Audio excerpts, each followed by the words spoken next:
பிரியமானவர்களே கவனிங்க, இங்க வாசிக்கிறோம், வேதம் சொல்லுகிறது, நாம் ஒரு காலத்தில் ரட்சிக்கப்படுவதற்கு முன்பதாக தேவனுக்கு எதிரிகளாய் இருந்தோம்.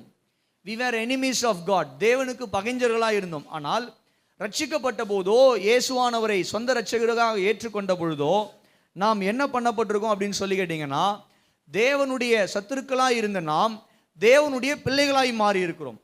ஆமென். தேவனுடைய சத்துருக்களாய் இருந்த நாம் தேவனுடைய பிள்ளைகளாய் மாறி இருக்கிறோம். ரட்சிக்கப்படுவதற்கு முன்பதாக நாம் தேவனுக்கு சத்துருக்களாய் இருந்தோம். ஆனால் ரட்சிக்கப்பட்ட பின்பு நாம் தேவனுடைய பிள்ளைகளாய் இருக்கிறோம். ஆனால் கவனிங்க, இங்க யாக்கோபு எழுதுகிறாரு, எந்த ஒரு மனுஷன் இப்போ பெருமை உள்ளவனாய் மாறுகிறானோ அந்த மனிதனுக்கு தேவன் என்னவாய் மாறுகிறார் என்றால் எதிர்த்து நிற்கிறவராய் மாறுகிறார். பெருமை உள்ளவன் நீங்க பார்த்தீங்கன்னா தேவனுக்கு எதிரானவன். தேவன் அதிகமான கிருபை அளிக்கிறார். யாருக்கு கிருபை அளிக்கிறார்? தாழ்மை உள்ளவர்களுக்கு. ஆனால் பெருமை உள்ளவர்களுக்கோ தேவன் என்ன பண்றாருன்னு சொல்லி கேட்டீங்கன்னா எதிர்த்து நிற்கிறார், எதிரியாய் மாறுகிறார். அப்போ கவனிங்க, இந்த காலை வேளையில தேவனுடைய நாமத்திற்கு கனமும் மகிமையும் உண்டாவதாக. நம்முடைய வாழ்க்கையில் இந்த பெருமை என்கிற ஒரு காரியம் மாத்திரம் ஒரு நாளும் இருக்கவே கூடாது. ஏன் அப்படின்னு சொல்லி கேட்டிங்கன்னா, இந்த பெருமை இருக்கு பார்த்தீங்களா, அது தேவனுக்கு கொஞ்சம் கூட பிரியமில்லாத காரியம். தேவன் வெறுக்கிற, மிக மோசமாய் தேவன் வெறுக்கிற காரியங்களில் ஒன்று பெருமை. தேவன் ஒரு நாளும் சில பாவங்களை எல்லாம் அவர் என்ன பண்றது இல்லைன்னு சொல்லி ஏற்றுக்கொள்வதே இல்லை. அதில் மிக முக்கியமான ஒரு பாவம் என்னன்னு சொல்லிட்டுனா இந்த பெருமை. இந்த பெருமை, தேவன் இந்த பெருமை உள்ள மனுஷனை அவர் என்ன பண்றாருன்னு சொல்லி கேட்டீங்கன்னா எதிர்த்து நிற்கிறார் என்று வேதம் சொல்லுகிறது. பெருமை கொள்வது என்றால் என்ன? ரொம்ப எளிமையா சொல்றேன் பாருங்க. ஒரு மனுஷனுக்குள்ள ஒரு மனிதன் பெருமை கொள்வது என்றால் என்ன அப்படின்னு சொல்லி கேட்டீங்கன்னா, தேவனுக்கு விரோதமாய் எழும்பி கிரியை செய்வது, தேவனுக்கு விரோதமாய் தன்னை உயர்த்துவது ஒன்று. ரெண்டாவது, மனிதர்களுக்கு விரோதமாய் தன்னை உயர்த்துவது. ஒன்று தேவனுக்கு விரோதமாய் தன்னை உயர்த்துவது, ரெண்டாவது மனிதர்களுக்கும் விரோதமாய் மற்ற மனிதர்களை எல்லாம் தாழ்மையாய் நினைத்து தங்களை பெருமையாக நினைத்து கொள்ளுதல் பெருமை. அதே போல இந்த உலகத்தில் எனக்கு தேவன் வேண்டாம், தேவன் மீது எனக்கு நம்பிக்கை வேண்டாம், எனக்கு எந்த ஒரு டிவைன் காரியங்களும் தெய்வீக காரியங்களும் தேவையில்லை, என்னுடைய சுயபலத்தால் நான் ஓடிக்கொண்டிருக்கிறேன் அப்படின்னு சொல்லி தேவன் அற்ற ஒரு வாழ்க்கையை வாழ்ந்து என்னுடைய சுயபலத்தால் எல்லாவற்றையும் செய்து முடியும் என்று ஓடக்கூடிய மனிதனுடைய குணம் நீங்க பார்த்தீங்கன்னா பெருமை. அப்போ இது ரெண்டு தான் பெருமை. அப்போ ஒரு மனிதனால தேவனுக்கு விரோதமாய் பெருமை செய்ய முடியும், மனிதனுக்கு விரோதமாய் பெருமை செய்ய முடியும். தேவன் இதை வெறுக்கிறார். அல்லேலூயா. தேவன் இதை என்ன பண்ணுகிறாரு? எல்லாரும் சொல்லுங்க, சத்தமா சொல்லுங்க. God hates pride. தேவன் இந்த பெருமையை எதிர்க்கிறார். ஏன் தேவன் இந்த பெருமையை எதிர்க்கிறார்? ஏன் தேவன் இந்த பெருமையை வெறுக்கிறார், எதிர்க்கிறார்? ஆண்டவர் நாமத்துக்கு மகிமை உண்டாவதாக. ஒரு வேத பகுதிக்கு வாங்க. ஏசாயா தீர்க்கதரிசன புத்தகம் 14வது அதிகாரத்தின், ஏசாயா தீர்க்கதரிசன புத்தகம் 14வது அதிகாரத்தின் 12வது வசனத்திலிருந்து நாம் வாசிக்க கேட்போம். அதிகாலையின் மகனாகிய விடிவெள்ளியே, நீ வானத்திலிருந்து விழுந்தாயே, ஜாதிகளை ஈனப்படுத்தினோனே, நீ தரையிலே விழ வெட்டப்பட்டாயே, நான் வானத்துக்கு ஏறுவேன், தேவனுடைய நட்சத்திரங்களுக்கு மேலாக என் சிங்காசனத்தை உயர்த்துவேன், ஆராதனை கூட்டத்தின் பர்வதத்திலே வீற்றிருப்பேன் என்றும், நான் மேகங்களுக்கு மேலாக உன்னதங்களில் ஏறுவேன், உன்னதமானவருக்கு ஒப்பாவேன் என்றும் நீ உன் இருதயத்தில் சொன்னாயே, ஆனாலும் நீ அகாதமான பாதாளத்தில் தள்ளுண்டு போனாய். ஆண்டவருடைய நாமத்துக்கு கனமும் மகிமையும் உண்டாவதாக. இந்த இடத்துல வேதம் யாரை குறித்து சொல்லுகிறது? விழுந்து போன தூதனாகிய சாத்தானை குறித்து இந்த இடத்துல வாசிக்கிறோம். இந்த இடத்துல வேதம் சொல்லுகிறது, பரலோகத்தில் தேவன் தேவ தூதர்கள் எல்லாம் சிருஷ்டித்தார். அதுல ஒரு வகையான தூதன் தான் இந்த அபிஷேகம் பண்ணப்பட்ட கேரு. இப்ப இவனுக்குள்ள ஒரு பெருமை வந்துருச்சு. என்ன பெருமை அப்படின்னு சொல்லிக்கிட்டீங்கன்னா, நானும் தேவனை போல் ஆக வேண்டும் என்று இந்த பெருமை உனக்குள்ள வந்தது நிமித்தம் தூதனாய் சிருஷ்டிக்கப்பட்டவன் தேவ சமூகத்திலிருந்து தள்ளப்படுகிறான். இப்போ என்னவா மாறுகிறான்? சாத்தானாய் மாறுகிறான். சாத்தான் என்றால் அட்வர்சரி, எதிராளி என்று அர்த்தம். சாத்தான் என்ற வார்த்தைக்கான நேரடியான அர்த்தம் என்னன்னு சொல்லி கேட்டீங்கன்னா, சேட்டன் அப்படின்னா அட்வர்சரி, எதிரானவன். யாருக்கு எதிரானவன்? தேவனுக்கு எதிரானவன், தேவனுடைய திட்டத்துக்கு எதிரானவன், தேவனுடைய பிள்ளைகளுக்கு எதிரானவன். அப்ப கவனிங்க, சிருஷ்டிக்கப்பட்ட தூதன் அவன் விழுந்து போய் என்னவா மாறினான்னு சொல்லி கேட்டீங்கன்னா, தேவனுக்கு எதிராளியாய், தேவனுக்கு எதிரானவனாய், தேவனுடைய திட்டத்துக்கு எதிரானவனாய் மாறினான். அப்ப கவனிங்க, இந்த பெருமை எங்க இருந்து ஆரம்பிக்குதுன்னு சொல்லி கேட்டீங்கன்னா, இந்த பெருமை பிசாசினிடத்திலிருந்து ஆரம்பிக்கிறது. பெருமையின் காரணர் யாருன்னு சொல்லி கேட்டீங்கன்னா தேவன் அல்ல. இந்த பெருமையின் காரணன் யாருன்னு சொல்லி கேட்டீங்கன்னா பிசாசு. ஆகவே தேவன் இதை என்ன பண்றாருன்னு சொல்லி கேட்டீங்கன்னா, வெறுக்கக்கூடிய மிக முக்கியமான பாவங்கள்ல ஒன்று பெருமை. தேவன் வெறுக்கக்கூடிய மிக முக்கியமான பாவங்களில் ஒன்று பெருமை. அதனாலதான் யாக்கோபு எழுதினார், தேவன் பெருமை உள்ளவனுக்கு எதிர்த்து நிற்கிறார். ஏனென்றால் பெருமை என்பது, நல்ல கவனிங்க, அது பிசாசனுடைய குணம். பெருமை என்பது அது பிசாசனுடைய தன்மை. பெருமை என்பது அது பிசாசுக்குள்ள இருக்கக்கூடிய மிக முக்கியமான ஒரு காரியம். ஏன் அவன் விழுந்து போனான்? பெருமையினால. என்ன பெருமை அவனுக்குள்ள வந்தது? நான் தேவனாக வேண்டும் என்கிற ஒரு பெருமை அவனுக்குள்ள வந்தது.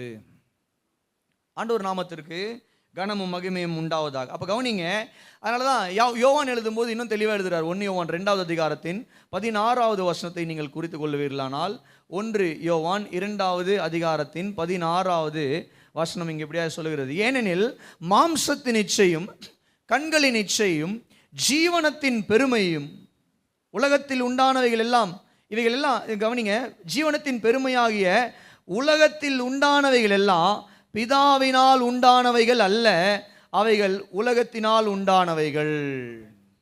அல்லேலூயா. வாசிக்கிறீங்களா? எடுத்துட்டீங்களா? இல்லை எல்லாரும் வாசிங்க. ஏனெனில் மாம்சத்தின் நிச்சயம் கண்களின் நிச்சயம், அந்த வார்த்தையை கவனித்தீங்களா? ஜீவனத்தின் பெருமை. அப்படின்னா இந்த பூமியில தேவன் நமக்கு கொடுத்திருக்கிற இந்த ஜீவனுள்ள நாட்கள்ல நமக்குள்ள இருக்கக்கூடிய நம் வாழுகிற வாழ்க்கை குறித்தான பெருமை, இவைகள் எல்லாம் நீங்க பார்த்தீங்கன்னா பிதாவினால் உண்டானவைகள் அல்ல, உலகத்தினால் உண்டானவைகள். உலகத்தில் கிரியை செய்கிற உலகத்தின் அதிபதியாகிய சாத்தானால உண்டானவைகள். அப்ப கவனிங்க, பெருமை தேவனுடைய சுபாவம் அல்ல. பெருமை தேவன் விரும்புகிற சுபாவம் அல்ல. பெருமை தேவன் எதிர்க்கிற, தேவன் விரும்பாத, தேவனுக்கு பிரியமில்லாத ஒரு சுபாவம் தான் இந்த பெருமை. அல்லேலூயா சொல்லுங்க. ஆகவே இந்த காலை வேளையில நம்ம இங்கிருந்து போகும் பொழுது, ஒருவேளை நமக்குள்ள நம்முடைய இருதயத்தில் மலையை போன்ற சில பெருமைகள் இருக்கலாம். அவைகள் எல்லாம் உடைக்கப்பட்டு தகர்க்கப்பட்டு நம்ம இங்கிருந்து போகும் பொழுது தாழ்மை உள்ளவர்களாய் தான் வெளியே போகணும். அல்லேலூயா சொல்லுங்களேன். பெருமை உள்ளவர்களாய் நம்ம இங்கிருந்து போகக்கூடாது. இனிமே இங்கே வரும்பொழுதும் சரி, நம்முடைய வாழ்க்கையில் சரி, பெருமை உள்ளவர்களாக இருக்கக்கூடாது, தாழ்மை உள்ளவர்களாக இருக்க வேண்டும். அதுக்கு தான் இந்த செய்தியினுடைய மிக முக்கியமான நோக்கமே. இந்த பெருமை ரொம்ப மோசமானது. அதனுடைய உச்சகட்டமே இதுதான்.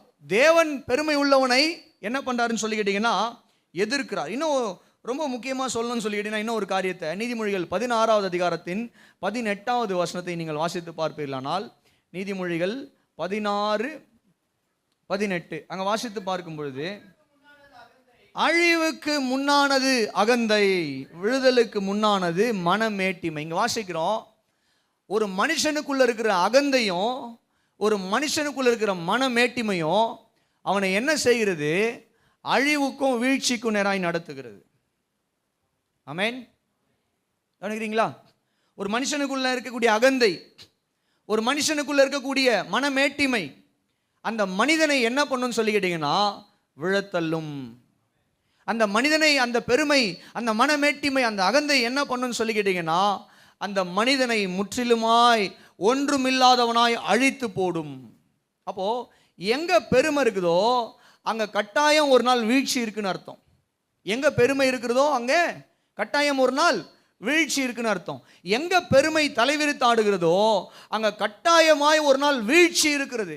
They are going to fall one day. அவர்கள் ஒரு நாள் விழப்போகிறார்கள். அது மாத்திரமல்ல, அந்த பெருமை நிமித்தம் இன்னும் தங்களுடைய இருதயத்தை கடினப்படுத்துகிற மனிதர்கள் விழுந்து போவது மாத்திரமல்ல, அவர்களுடைய அழிவும் உறுதி என்று வேதம் எச்சரிக்கிறது. இப்போ கவனிங்க, இந்த காலை வேளையில் நம் பெருமை கொள்ளாமல் தேவ சமூகத்தில் தேவனுக்கு முன்பதாக தேவன் கொடுத்திருக்கிற இந்த வாழ்க்கையை தாழ்மையோடு உத்தமத்தோடு வாழ நம்மை அர்ப்பணிக்க வேண்டும். கரங்களை உயர்த்தி ஒரு ஹல்லேலூயா சொல்லுவீங்களா? சத்தமாக தான் சொல்லுங்களேன், ஹல்லேலூயா. ஆண்டவர் நாமத்திற்கு கனமும் மகிமையும் உண்டாவதாக. அப்போ நம்ம பெருமை கொள்ளக்கூடாது என்று இந்த செய்தியை நான் ஆயத்தப்படுத்தும் பொழுது எனக்குள்ள தோன்றின சில காரியங்கள். ஏன் ஒரு மனுஷனுக்குள்ள பெருமை வருகிறது?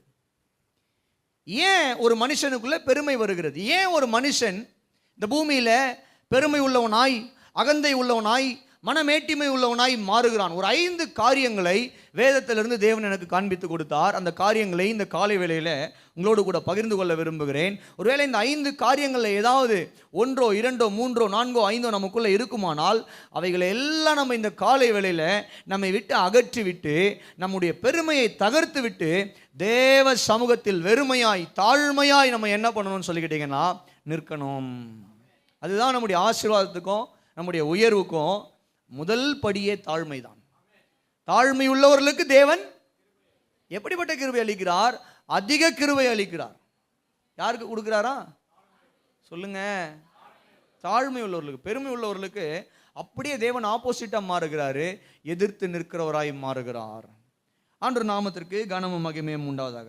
முதலாவது, இந்த பெருமை வருவதற்கான காரணம் என்ன? ஒரு மனிதனுடைய வாழ்க்கையில ஒரு மனிதன் பெருமை அடைவதற்கான, அந்த மனிதனுடைய வாழ்க்கையில பெருமை உண்டாவதற்கான முதல் காரணம் என்ன அப்படின்னு சொல்லி கேட்டீங்கன்னா எழுதிக்கோங்க. புகழ் மற்றும் மேன்மை அடையும் ஆசையால் உண்டாகும் பெருமை. புகழ் மற்றும் புகழ்ச்சி மற்றும் மேன்மை அடையவும் உண்டாகும் ஆசையினால வரக்கூடிய பெருமை. ஆண்டவருடைய நாமத்திற்கு கனமும் மகிமையும் உண்டாவதாக. Desire for glory and exaltation. Desire for glory and exaltation. புகழ் மற்றும் மேன்மை அடைவதை குறித்து உண்டாகும் பெருமை. இந்த பெருமை முதல்ல யாருக்கு வந்ததுன்னு சொல்லி கேட்டிங்கன்னா சாத்தானுக்குள்ளே வந்தது. அதான் நம்ம வாசித்தோம் இல்லையா? மறுபடியும் வாசிக்கலாம். ஏசாயா தீர்க்க தரிசன புத்தகம், நீங்கள் அங்கே வருவீங்கன்னா 14வது அதிகாரத்தின் 12, 13, 14, 15 ஆகிய வசனங்களை நாம் மறுபடியுமாய் வாசிக்க கேட்போம். ஏசாயா, அதிகாலையின் மகனாகிய விடிவெள்ளியே, வானத்திலிருந்து விழுந்தாயே, தரையிலே விழ வெட்டப்பட்டாயே. அங்க வாசிங்க, இங்க கவனிங்க. இப்பதான் அவனுடைய பெருமை என்னன்றத வேதம் ஏசாயா தீர்க்கதரிசி பார்க்கிறார். பாருங்க, அவர் பிசாசனுடைய பெருமை என்ன?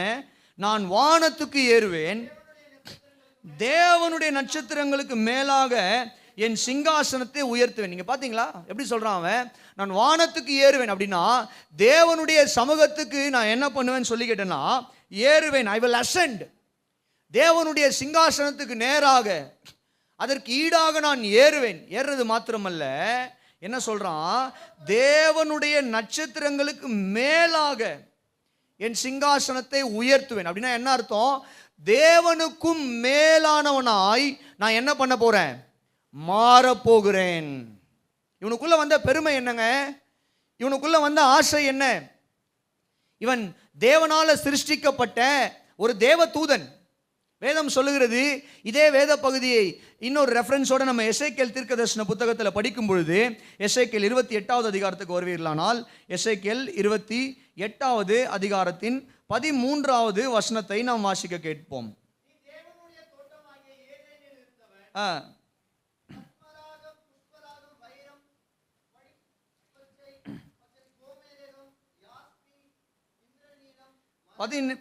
நீ காப்பாற்றுவதற்காக அபிஷேகம் பண்ணப்பட்ட கேரூப், தேவனுடைய பரிசுத்த பர்வதத்தில் உன்னை வைத்தேன், அக்கினிமயமான கற்களின் நடுவே உலாவினாய். நீ சிருஷ்டிக்கப்பட்ட நாள் உன்னில் அநியாயம் கண்டுபிடிக்கப்பட்டது மட்டும் உன் வழிகளில் குறையற்றிருந்தாய். ஆமென். அல்லேலூயா சொல்லுங்க. இங்க வாசிக்கிறோம், இவனை குறித்து வேதம் சொல்லுகிறது, இவன் ஒரு அபிஷேகம் பண்ணப்பட்ட கேரூப். 14வது வசனம் 28, 14. நீ காப்பாற்றுவதற்காக அபிஷேகம் பண்ணப்பட்ட கேரூப். அப்படின்னா தேவன் இவனை சிருஷ்டித்தார். He was an anointed angel. அபிஷேகம் பண்ணப்பட்ட ஒரு தேவ தூதன், தேவனால தெரிந்து கொள்ளப்பட்ட. அபிஷேகம் பண்ணப்பட்ட என்றால் என்ன?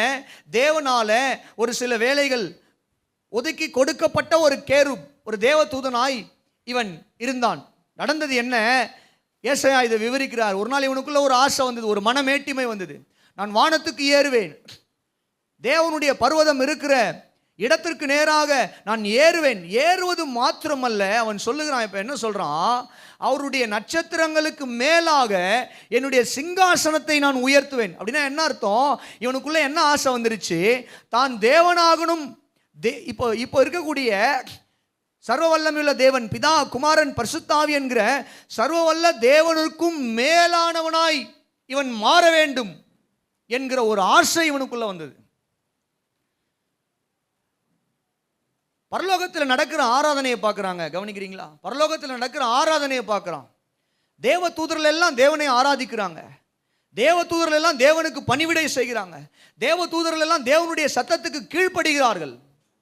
அப்படிப்பட்ட காரியங்களை எல்லாம் பார்த்த உடனே இவனுக்கு ஒரு அந்த புகழ்ச்சியின் மீது, அந்த மகிமையின் மீது, நானும் இப்படிப்பட்ட மகிமையை அடைய வேண்டும், நானும் இப்படிப்பட்ட புகழ்ச்சி அடைய வேண்டும், நானும் இப்படிப்பட்ட மேன்மை அடைய வேண்டும் என்று இவன் என்ன பண்றான்னு சொல்லி கேட்டீங்கன்னா, அவன் சொல்றான், இருதயத்தில் ஒரு காரியத்தை நினைக்கிறான், நான் வானத்துக்கு ஏறுவேன், தேவனுடைய சிங்காசனத்துக்கு மேலாக என்ன உயர்த்த போறேன், எனக்காக ஒரு கூட்டத்தை நான் ஆயத்தப்படுத்த போறேன். வாசிக்கலாமா? தொடர்ந்து 17வது வசனத்திலிருந்து 14வது அதிகாரத்தில் நம்ம தொடர்ந்து வாசிக்கும் பொழுது 13, வானத்துக்கு ஏறுவேன், தேவனுடைய நட்சத்திரங்களுக்கு மேலாக என் சிங்காசனத்தை உயர்த்துவேன், வடபுறங்களில் உள்ள ஆராதனை கூட்டத்தின் பர்வதத்திலே வீற்றிருப்பேன், ஏறுவேன், உன்னதமானவருக்கு ஒப்பாவேன் என்று நீ உன் இருதயத்தில் சொன்னாயே. I will ascend, I will exalt myself on the throne, I will be like the most high. உன்னதமான தேவனுக்கு ஒப்பாக நான் மாறுவேன் அப்படின்னு சொல்லி இவனுக்குள்ள ஒரு பெருமை வந்துருச்சு. இந்த தேவ தூதனுக்குள்ள வந்த பெருமை என்ன? புகழ்ச்சியை குறித்த ஒரு பெருமை, உயர்வடையணும் என்கிற ஒரு பெருமை, மேன்மை அடையணும் என்கிற ஒரு பெருமை, ஒரு ஆசை. இந்த ஆசை இவனுக்குள்ள வந்தது நிமித்தம் நடந்தது என்ன பிரியமானவர்களே? அவன் தேவனுடைய சிங்காசனத்திற்கும் மேலாக தன்னுடைய சிங்காசனத்தை போட வேண்டும் என்று நினைத்தான். கர்த்தர் அவனை தள்ளினார். அல்லேலூயா சொல்லுங்களேன். அவன் விழுந்து போனான். அல்லேலூயா சொல்லுங்க. அப்போ கவனிங்க, இங்க 2 வெளிப்பாடை நான் உங்களுக்கு சொல்லிக் கொடுக்க விரும்புகிறேன். முதல் வெளிப்பாடு என்னன்னு சொல்லி கேட்டீங்கன்னா, எந்த ஒரு மனிதனுக்குள்ள புகழ்ச்சியை குறித்த, மகிமையை குறித்த, மகிமை என்றால் நான் மகிமை அடையணும், பெருமை, நான் உயர்வு அடையணும், நான் மேன்மை அடையணும் அப்படின்ற காரியங்களை குறித்த பெருமை ஒரு மனுஷனுக்குள்ள வருமானால், அது கவனிங்க, அது பிசாசினால உண்டாகிற பெருமை. புகழ்ச்சியை தேடி ஓடக்கூடிய ஒரு ஆசை நமக்குள்ள வருமானால், அது பிசாசு கொடுக்கிற ஆசை, வஞ்சகமான ஒரு ஆசை. அது வஞ்சகமான, நம்மை கீழே அகல பாதாளத்தில் தள்ளுவதற்கு பிசாசு போடுகிற ஒரு சதி. அது நல்லா எழுதி வச்சுக்கோங்க. யாரும் ஓடிடாதீங்க புகழ்ச்சிக்கு பின்னாடி. மேன்மை அடையணும், இந்த உலகத்தில் மேன்மை அடையணும், மேன்மையின் பின்னாடி நான் பெரிய மகிமை அடையணும், எல்லாரும் என்ன மகிமையா பார்க்கணும், எல்லாரும் உங்களை மகிமையா பார்க்கணும் தான். நீ கர்த்தரிடத்தில் உன்னை தாழ்த்துவாயானால் கர்த்தர் உன்னை உயர்த்துவார். அப்போ கர்த்தர் கொடுக்கிற மகிமை வேற. அல்லேலூயா சொல்லுங்க, சத்தமா சொல்லுங்க. ஆனால் நம்முடைய சுய எண்ணத்தினால, சுய விருப்பத்தினால, சுய ஆசையினால, சுய இச்சையினால நான் புகழ்ச்சி அடைய வேண்டும், நான் மேன்மை அடைய வேண்டும், நான் மகிமை அடைய வேண்டும், நான் மகிமையா மாறின என் வாழ்க்கை அப்படின்னு சொல்லி அந்த ஆசையில், அந்த வாஞ்சையில், அந்த விருப்பத்தில் பெருமை உள்ளவர்களாய் நாம் மாறுவோம். அதை தான் வேதம் இந்த இடத்துல நம்மை கண்டிக்கிறது. பெருமை உள்ளவனுக்கு தேவன் எதிர்த்து நிற்கிறான். அப்போ கவனிங்க, ஆண்டவர் நாமத்திற்கு கனமும் மகிமையும் உண்டாவதாக. கர்த்தர் பெரிய காரியங்களை செய்யட்டும். 2வது, இதே காரியத்தில் இருக்கக்கூடிய வெளிப்பாடு என்னன்னு சொல்லி கேட்டீங்கன்னா, இவன் சொல்றான், என்ன சொல்றான்? நான் வானத்துக்கு ஏறுவேன், தேவனுடைய நட்சத்திரங்களுக்கு மேலாக என்னுடைய சிங்காசனத்தை உயர்த்துவேன், நான் தேவனுக்கு உன்னதமானவருக்கு ஒப்பாவேன். நான் நான் நான் நான் நான் என்று பேசுகிறேன். நான் ஏறுவேன் வானத்துக்கு, நான் தேவனுடைய சிங்காசனத்துக்கு மேலாக என்னை உயர்த்துவேன், நான் என்ன பண்ணுவேன்னா உன்னதமானவருக்கு ஒப்பாவேன். அப்போ கவனிங்க, எனக்கு யாரும் தேவையில்லை, நானே எல்லாவற்றையும் பார்த்து கொள்ளுவேன். எனக்கு தேவன் தேவையல்ல, நானே எல்லாவற்றையும் சுயமாய் பார்த்து கொள்ளுவேன். எனக்கு கர்த்தரும் தேவையில்லை, அவருடைய வசனமும் தேவையில்லை, ரட்சிப்பும் தேவையில்லை, தேவனுடைய சபையும் தேவையில்லை. எனக்குள்ள தாளந்து இருக்கு, எனக்குள்ள திறமை இருக்கு, நான் என்ன காரியத்தை வேணா செய்வேன், நான் திறமையான ஆளு அப்படின்னு ஒரு மனுஷனுக்குள்ள வரக்கூடிய எண்ணங்கள் எல்லாம் பிசாசுனால வருகிற எண்ணங்கள். ஏன்னா நான் எல்லாத்தையும் பார்த்துக்கிடுவேன், நான் எல்லாத்துக்கும் மேலே உயர்த்துவேன்னு சொன்னவன் யாருன்னு சொல்லி கேட்டிங்கன்னா சாத்தான். சாத்தான். அப்போ கவனிங்க, ஆண்டவருடைய நாமத்திற்கு கனமும் மகிமையும் உண்டாவதாக. ஒருவேளை இந்த காலை வேளையில் உங்களுக்குள்ள அப்படிப்பட்ட ஒரு காரியங்கள் மலையை போல உங்களுடைய இருதயத்தில் இருக்குமானால், புகழ்ச்சியை தேடியோ, மேன்மையை தேடியோ, வீணான மகிமையை தேடியோ, இந்த உலகத்தின் வீணான மகிமையை தேடியோ, எப்படியாகிலும் எந்த வழியிலையாவது நான் மகிமை அடைந்துடணும், எப்படியாகிலும் எந்த வழியிலாவது நான் மேன்மை அடைஞ்சிடணும்னு சொல்லிட்டு பொல்லாத வழிகளில் மேன்மை அடைய நம்முடைய இருதயத்தை ஒப்பு கொடுத்துருப்போமானால், இந்த காலை வேளையில் தேவன் நம்மோடு கூட பேசுகிறார். அவைகள் எல்லாவற்றையும் இந்த காலை வேளையில் டெமாலிஷ் பண்ண வேண்டும். அல்லேலூயா. அவைகள் எல்லாவற்றையும் உடைத்து சுக்குநூறா சாம்பலாய் மாற்றி தேவ சமூகத்தில், ஆண்டவரே நான் ஒன்றும் இல்லை, வெறுமையாய் உங்களுடைய சமூகத்தில் வந்திருக்கிறேன், இந்த வெறுமையான பாத்திரத்தை நீங்க நிரப்புங்கப்பா. இது பெரிய மகிமையான பாத்திரம் எல்லாம் கிடையாதுப்பா, நீங்க உண்டாக்கின ஒரு சாதாரண ஒரு களிமண், ஒரு பாத்திரம் நான் என்று நம்மை வெறுமையாக்கி தேவ சமூகத்தில் வந்து நிறுத்துவோமானால் கர்த்தர் நம்மை நிரப்புவார். அல்லேலூயா. சத்தமா சொல்லுங்க. ஆண்டவர் நாமத்திற்கு கனமும் மகிமையும் உண்டாவதாக. அல்லேலூயா. சத்தமா அல்லேலூயா சொல்லுங்க. இந்த பெருமை தான் ஒவ்வொரு மனுஷனுக்குள்ளேயும் வேதத்தில் அநேக மனிதர்களுக்குள்ள வந்ததை பார்க்கிறோம். அதில் நிறைய பேர் நான் காண்பித்து கொடுத்துருக்கிறேன். ஆமானுக்குள்ளே இந்த பெருமை வந்தது. எல்லாரும் இவனை வணங்கும் பொழுது, வணங்கி குனிந்து வந்தனம் செலுத்தும் பொழுது, மொர்தெகாய் மாத்திரம் வணங்கி குனிந்து வந்தனம் செலுத்தவில்லை என்று மொர்தெகாயையும் அவனுடைய கூட்டத்தையும் அழிக்கும்படியாய் இந்த ஆமான் என்ன பண்ணான்னு சொல்லிக்கிட்டீங்கன்னா சதி திட்டங்களை தீட்டினான். ஏன் இவன் மொர்தெகாயை அழிக்கணும்னு நினைச்சான்? ஏன்னா இவனுக்குள்ள ஒரு பெருமை. என்ன பெருமை இவனுக்குள்ள? எல்லாரும் என்ன வணங்கணும், இவனுக்குள்ள ஒரு புகழ்ச்சியை குறித்ததான ஒரு பெருமை, மேன்மை அடைவதை குறித்ததான ஒரு பெருமை, வீண் மகிமையை குறித்ததான ஒரு பெருமை. ஆண்டவர் நாமத்துக்கு கனமும் மகிமையும் உண்டாவதாக. வேதத்தில் இந்த உதாரணங்கள் எல்லாம் நமக்கு தெரிந்த உதாரணங்கள் தான். நமக்கு தெரியாத ஒரு உதாரணத்தை உங்களுக்கு காண்பித்து கொடுக்க விரும்புகிறேன். ஆண்டவர் நாமத்துக்கு மகிமை உண்டாவதாக. 1 சாமுவேல் 15வது அதிகாரத்துக்கு வருவீர்களானால், 1 சாமுவேல் 15வது அதிகாரத்தின் 12வது வசனத்தை வாசிக்க கேட்போம்.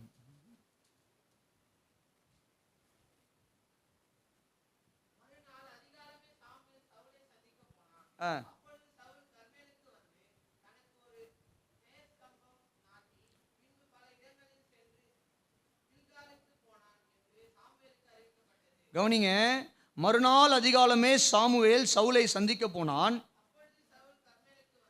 சவுல் கர்மேலுக்கு வந்து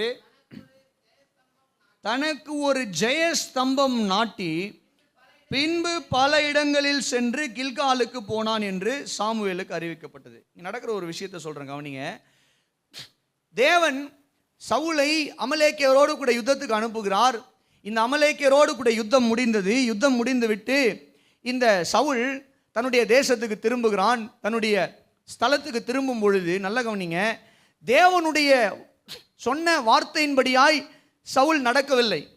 தேவன் எப்படி இந்த யுத்தத்தில் காரியங்களை நடப்பிக்கணும்னு சொன்னாரோ அந்த காரியங்களை முற்றிலுமாய் சவுல் என்ன பண்ணல, நடப்பிக்கல. அரையங்குறையமா கர்த்தருக்கு கீழ்ப்படிந்து விட்டு அவன் திரும்பி, ஆனால் ஜெயத்தோடு திரும்பி வரும். கர்த்தர் வெற்றியை கொடுத்துட்டாரு. வெற்றியோடு திரும்பி வருகிறான்.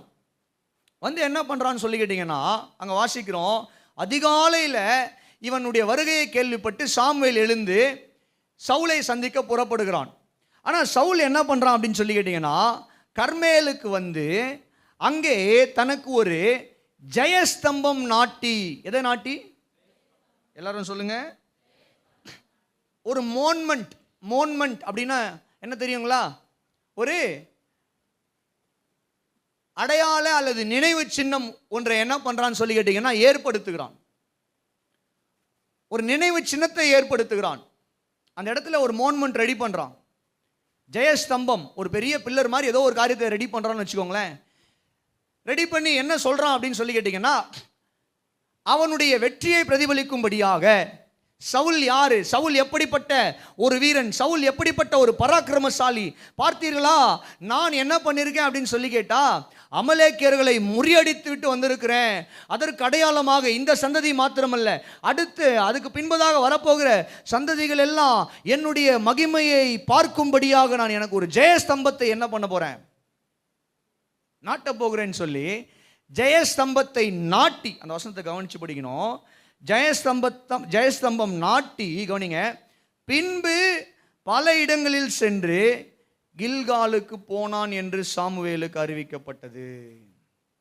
எப்படியா, இவர் யுத்தத்திலிருந்து வந்து முதல்ல போய் என்ன பண்றாருன்னு சொல்லி கேட்டீங்கன்னா, நல்ல கவனிங்க, யுத்தத்திலிருந்து வந்து முதல்ல போய் என்ன பண்றான்னு சொல்லி கேட்டீங்கன்னா, தனக்கு ஒரு ஜெயஸ்தம்பத்தை நாட்டி தனக்கு ஒரு மோனுமெண்ட் ரெடி பண்ணிட்டு அதன் பின்பதாக கில்காலுக்கு போறாரு. கில்கால் என்ன இடம் தெரியுமா? கில்கால் என்ன இடம் தெரியுமா? அதுதான் என்னங்க சிஸ்டர், இல்ல, இந்த கில்கால் எந்த இடம், எப்படிப்பட்ட இடம்னு சொல்லி கேட்டீங்கன்னா, அதுதான் அந்த நாட்கள்ல தேவனுக்கு பலி செலுத்தப்படுகிற இடமா இருந்தது. அல்லேலூயா, அல்லேலூயா சொல்லுங்க. இந்த கில்கால்ல தான் போய் என்ன பண்ணணும்னு சொல்லி கேட்டீங்கன்னா, தேவனுக்கு சாமுவேல் காலத்தில் குறிப்பிட்ட சில காலங்களுக்கு இந்த கில்கால்ல தான் தேவனுக்கான எல்லா விதமான பலிகள் செலுத்தப்பட்ட ஒரு இடம் இந்த கில்கால். ஆண்டவருடைய நாமத்திற்கு கனமும் மகிமையும் உண்டாவதாக. அப்ப கவனிங்க பிரியமானவர்களே, தேவ சமூகத்தில் பலி செலுத்துவதற்கு சவுல் ரெண்டாவது போனான். ஆனா முதல்ல என்ன பண்றான்னு சொல்லி கேட்டீங்கன்னா, தனக்கு வீண் புகழ்ச்சியும் வீண் மகிமையும் தேடிக்கொள்ள ஒரு ஜெயஸ்தம்பத்தை நாட்டுகிறான். வெற்றியை கொடுத்தது யாருங்க? தகப்பனுடைய கழுதைகளை தேடி அலைந்த மனிதனை கர்த்தர் கண்டு அவனுக்கு ராஜா என்கிற ஒரு ஸ்தானத்தை கொடுத்து, ஒட்டுமொத்த இஸ்ரவேலின் 12 கோத்திரங்களுக்கும் கர்த்தர் ராஜாவாய் இந்த சவுலை உயர்த்தி வைத்தார். கர்த்தருடைய வார்த்தையை கேட்டு யுத்தத்துக்கு போன சவுல் கர்த்தருடைய வார்த்தையின்படியா யுத்தம் செய்யாமல் தனக்கு இஷ்டம் போல யுத்தம் செய்து, ஆனாலும் கர்த்தர் அவனுக்கு வெற்றியை கொடுத்தார். அவருடைய நாமத்தின் மகிமைக்காக அவர் வெற்றியை கொடுத்தாரு. திரும்பி வந்த இந்த சவுல் என்ன பண்ணிக்கணும்னு சொல்லி கேட்டீங்கன்னா, ஜனங்களை எல்லாம் கூட்டி கில்கால்ல நம்முடைய தேவன் நமக்கு எவ்வளவு பெரிய வெற்றியை கொடுத்தார் பார்த்தீர்களா என்று தேவ நாமத்தை சாமுவேலோடு கூட சேர்ந்து மகிமைப்படுத்தி, அல்லேலூயா சொல்லுங்க, தேவநாமத்தை சாமுவேலோடு கூட சேர்ந்து மகிமைப்படுத்தி என்ன பண்ணிக்கணும்னு சொல்லி கேட்டீங்கன்னா, தேவனுக்கான பலிகளை செலுத்தி தேவனை துதித்து தேவனுடைய நாமத்தை அத்தனை ஆயிரம் ஜனங்களுக்கு முன்பதாக மகிமைப்படுத்தி இருக்க வேண்டும். ஆனா தேவனை மகிமைப்படுத்தாமல் இவன் என்ன பண்றான்னா, தன்னை தானே மகிமைப்படுத்தி கொள்ளுகிறான். சவுல் என்ன பண்றான் சொல்லுங்க? தன்னை தானே மகிமைப்படுத்தி கொள்ளுகிறான். தன்னைத்தானே மகிமைப்படுத்தி கொள்வதற்காக ஒரு நினைவு சின்னத்தை ஆயத்தப்படுத்தி விட்டு அதை பார்க்கிறவங்க எல்லாம் சொல்லணுமா, சவுல் ஒரு வெற்றியாளன், சவுல் ஒரு பராக்கிரமசாலி, சவுல் ஒரு பயங்கரமான ஆளு, சவுல் ஆஹா ஓஹோ என்று சவுலை குறித்து பேச வேண்டுமாம். இதெல்லாம் முடிச்ச உடனே என்ன பண்றாருன்னு சொல்லி கேட்டீங்கன்னா, கில்காலுக்கு போறாரு. எதுக்குன்னு சொல்லி கேட்டீங்கன்னா, உதவாத பலி கொடுக்கறதுக்கு. அந்த பலியை கர்த்தர் அங்கீகரிக்க போறதும் கிடையாது, அதை ஏற்றுக்கொண்டு மகிமை அடைய போறதும் கிடையாது. சாமுவேல் வந்து சொல்றாரு சவுல் இடத்துல, கர்த்தர் உன்னை தள்ளிவிட்டார். அல்லேலூயா, கர்த்தர் உன்னை தள்ளிவிட்டு தன்னுடைய இருதயத்துக்கு ஏற்ற வேறொரு புருஷனை கர்த்தர் தெரிந்து கொண்டார். அல்லேலூயா சொல்லுங்க. இதுதான் நம்ம வாசித்தோம் நீதிமொழிகள். நான் முன்பதாக ஒரு வசனம் காண்பித்து கொடுத்தேன், 16வது அதிகாரத்தின் 18வது வசனத்தில், அழிவுக்கு முன்னானது என்னன்னு சொல்லி கேட்டீங்கன்னா அகந்தை, விழுதலுக்கு முன்னானது மனமேட்டிமை. எந்த ஒரு மனுஷனுக்குள்ள மனமேட்டிமையும் அகந்தையும் வருமோ அந்த மனுஷனை கர்த்தர் தள்ளி போடுவார். அல்லேலூயா. அப்போ கவனிங்க, இந்த காலை வேளையில நமக்குள்ள பெருமை வருவதற்கான மிக முக்கியமான காரியம் என்னன்னு சொல்லி கேட்டீங்கன்னா, புகழ்ச்சியும் மேன்மையும் வீணான மகிமையும் தேடி நம்முடைய இருதயம் சில நேரத்தில் அல்லாடும். பாருங்க, நம்முடைய இருதயம் சில நேரத்தில் அல்லாடும், அலைந்து திரியும். என்ன புகழ மாட்டாங்களா? என்ன மேன்மைப்படுத்த மாட்டாங்களா? என்ன மேன்மையா பேச மாட்டாங்களா? என்ன மகிமைப்படுத்த மாட்டாங்களா? அந்த வீணான மகிமையை தேடி இந்த இருதயம் என்ன பண்ணுன்னு சொல்லி கேட்டீங்கன்னா அல்லாடும் பாருங்க. இந்த காலை வேளையில் நான் சொல்றேன், அந்த வீணான மகிமைக்குரிய எல்லா காரியங்களையும் இந்த காலை வேளையில் நாம் உடைத்தெறிய வேண்டும். அல்லேலூயா சொல்லுங்க. இந்த சவுலுக்குள்ள வீணான மகிமை இருந்தது, வீணான மகிமை. கர்த்தர் வெற்றியை கொடுத்தால் கர்த்தரை கனம் பண்ணியிருக்க வேண்டும். ஆனால் இவன் என்ன பண்றான்? என்னுடைய திறமையினால நான் ஜெயித்தன் பார்த்தீர்களா என்று ஒரு நினைவு சின்னத்தை ஆயத்தப்படுத்துகிறான். என்னுடைய பராக்கிரமத்தை பாருங்கள் என்று ஒரு நினைவு சின்னத்தை. அப்போ கவனிங்க, இந்த காலை வேளையில தேவன் நமக்கு கொடுக்கிற வெற்றிகள், தேவன் நமக்கு கொடுக்கிற மேன்மைகள், தேவன் நமக்கு கொடுக்கிற உயர்வுகள், தேவன் இந்த பூமியில நமக்கு கொடுக்கிற மகிமைகள் அத்தனையும் கலட்டி கொண்டு போய் தேவனுடைய பாதத்தில் வச்சிடணுங்க. அல்லேலூயா. ஆண்டவர் நமக்கு நம்முடைய வேலை ஸ்தலத்தில் ஒரு கிரீடத்தை கொடுக்கிறாரா, மேன்மைப்படுத்துகிறாரா? நம்ம படிக்கிற இடத்துல ஆண்டவர் நம்மை மேன்மைப்படுத்துகிறாரா? ஊழியத்தில் கர்த்தர் நம்மை மேன்மைப்படுத்தி கிரீடத்தை கொடுக்கிறாரா? ஆண்டவர் சமூகத்தில் வரும்பொழுது அந்த கிரீடத்தை கழட்டி அவருடைய பாதத்தில் வச்சிடணும். அல்லேலூயா சொல்லுங்க. அந்த மேன்மையை கழட்டி, ஆண்டவரே இது நீர் கொடுத்த மேன்மை, இந்த மகிமை உமக்குரியது. அல்லேலூயா. நான் களிமண்ணா இருந்த மனுஷன், ஒன்றுக்கும் உதவாத உடைந்த பாத்திரம், காலியான பாத்திரம்பா. ஆனா இந்த உதவாத பாத்திரத்தை கர்த்தர் மேன்மை உள்ளவனா, புகழ்ச்சி உள்ளவனா, மகிமை உள்ளவனா மாத்திருக்கிறீர்களே, இது உம்மால் உண்டானது அப்படின்னு சொல்லி அந்த மேன்மையை தேவனுடைய பாதத்தில் வைக்க கற்றுக்கொள்வோமானால் கர்த்தர் நமக்கு அதிக கிருபையை கொடுப்பான். அல்லேலூயா சொல்லுங்க, சத்தமா சொல்லுங்க. பிரியமானவர்களே, இந்த பெருமை வெளியே தெரியாது, இருதயத்துக்குள்ளேயே இருக்கும். இது வெளியவே தெரியாது. இது வெளியே வர கட்டி இல்லை, உள்ள வர கட்டி. வெளியே ஒரு கட்டி வந்தால் நமக்கு தெரிஞ்சிடும், உள்ள ஒரு கட்டி வந்ததுன்னா தெரியாது. குறிப்பிட்ட காலத்துக்கு அப்புறம் தான் தெரியும். அது போல தான் இந்த இருதயத்துக்குள்ளே இருக்கக்கூடிய இந்த பெருமை அப்படின்றது வெளியே தெரியாது, உள்ள நமக்கு தான் தெரியும். அது நம்ம தான் அனலைஸ் பண்ணணும். உங்களுக்குள்ளே இருக்கிற பெருமை எனக்கு தெரியாது, எனக்குள்ளே இருக்கிற பெருமை உங்களுக்கு தெரியாது. அப்போ இந்த காலை வேளையில் நம்மை நாம் சுய பரிசோதனை செய்து இந்த காலை வேளையில் நமக்குள்ளே இருக்கக்கூடிய பெருமை என்கிற மலையை தகர்த்தெறிய வேண்டும். ஹல்லேலூயா சொல்லுங்க, சத்தமா சொல்லுங்க. அப்போ இந்த பூமியில் கர்த்தர் உங்களுக்கு கொடுக்கிற புகழ்ச்சி, இந்த பூமியில் கர்த்தர் உங்களுக்கு கொடுக்கிற மேன்மை, இந்த பூமியில் கர்த்தர் உங்களுக்கு கொடுக்கிற உயர்வு, இந்த பூமியில் கர்த்தர் உங்களுக்கு கொடுக்கிற மகிமை அத்தனையும் தேவனுடைய பாதத்தில் நாம் வைக்க கற்றுக்கொள்வோமானால் கர்த்தர் நமக்கு கிருபையை கொடுப்பார், அதிக கிருபையை கொடுப்பாரு. ஆனால் தேவனுக்கு மகிமையை கொடுக்காம, தேவனுக்கு புகழ்ச்சியை கொடுக்காம, தேவனுடைய நாமத்தின் மகிமையை தேடாமல் நாம் தொடர்ந்து உலகத்தின் மகிமையும் வீண் பெருமையும் தேடி ஓடிக்கொண்டிருப்போமானால் நம்முடைய வீழ்ச்சி ஒரு நாள் நிச்சயம். பிரியமானவர்களே, ஜாக்கிரதையா இருங்க. கர்த்தர் நாமத்துக்கு மகிமை உண்டாவதாக. ரெண்டாவது, ஒரு மனுஷனுக்குள்ள மேன்மை வருவதற்கான காரணம் என்ன? எழுதி கொள்ளுங்க. ஐஸ்வர்யமும் அதிகாரமும் அறிவும் பெருகும் பொழுது பெருமை உண்டாகும். ஐஸ்வர்யமும் அதிகாரமும் பெருகும் பொழுது, கூடவே சேர்த்து அறிவு, possession. when our wealth and power and knowledge increases, pride comes automatically. ஒரு மனுஷனுடைய வாழ்க்கையில ஐஸ்வர்யம் பெருகும் பொழுது, ஒரு மனுஷனுடைய வாழ்க்கையில அறிவு பெருகும் பொழுது, ஒரு மனுஷனுடைய வாழ்க்கையில அதிகாரம் பெருகும் பொழுது பெருமை தலைவிரித்தாடும். பெருமை என்ன பண்ணும் சொல்லுங்க? தலைவிரித்தாடும். இந்த ஆசீர்வாதமும் இந்த அதிகாரமும் அறிவும் நீங்கள் பார்த்தீங்கன்னா பெருமை உள்ள மனுஷனுக்கு அது அப்படியே என்னவா மாறிடும்னா கண்ணியாய் மாறிவிடும். It will become a drop for a brightful person, ஹாட்டி person. பெருமை உள்ள மனுஷனுக்கு அவனுடைய பெருமை, அவனுடைய ஆசீர்வாதத்தை குறித்த பெருமை என்னவா மாறிடும் சொல்லி கேட்டீங்கன்னா கண்ணியாய் மாறிவிடும். ஆண்டவர் நாமத்திற்கு கனமும் மகிமையும் உண்டாவதாக. ஹல்லேலூயா. வாசிக்க கேட்போம். உபாகமத்தின் புத்தகம் 8வது அதிகாரத்துக்கு உங்களுடைய வேத புத்தகத்தை திருப்பிக் கொள்ளுங்கள். உபாகமம் 8வது அதிகாரம் 10 வாசிக்க கேட்போம். ஆகையால் நீ புசித்து திருப்தி அடைந்திருக்கையில் உன் தேவனாகிய கர்த்தர் உனக்கு கொடுத்த அந்த நல்ல தேசத்துக்காக அவரை ஸ்தோத்திரிக்க கடவாய்.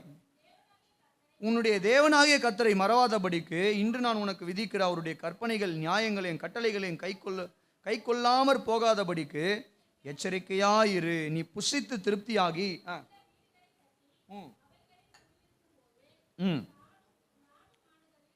இந்த வார்த்தை கவனிங்க. நல்லா புசித்து திருப்தியாகி நல்ல வீடுகளை கட்டி அவைகளில் நீங்கள் குடியிருக்கும் போது ஆடு மாடுகள் திரட்சியாகி பெருகி உனக்கு வெள்ளியும் பொன்னும் பெருகி கோல்டு வெள்ளி எல்லாம் பெருகி உனக்கு உண்டானவைகள் எல்லாம் வர்த்திக்கும் போது உன் இருதயம் மேட்டிமை அடையாமலும்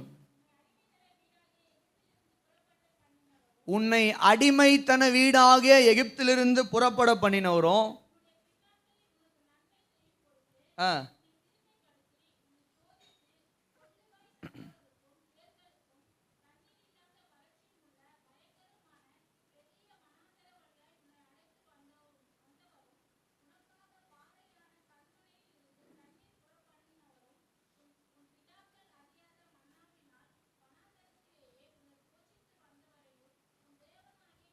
நீ மறவாமலும் என் சாமர்த்தியமும் என் கைபலனும் இந்த ஐஸ்வர்யத்தை எனக்கு சம்பாதித்தது என்று நீ உன் இருதயத்தில் சொல்லிக்கொள்ளாமலும் இருக்க எச்சரிக்கையாயிருந்து உன் தேவனாகிய கர்த்தரை நினைப்பாயாக.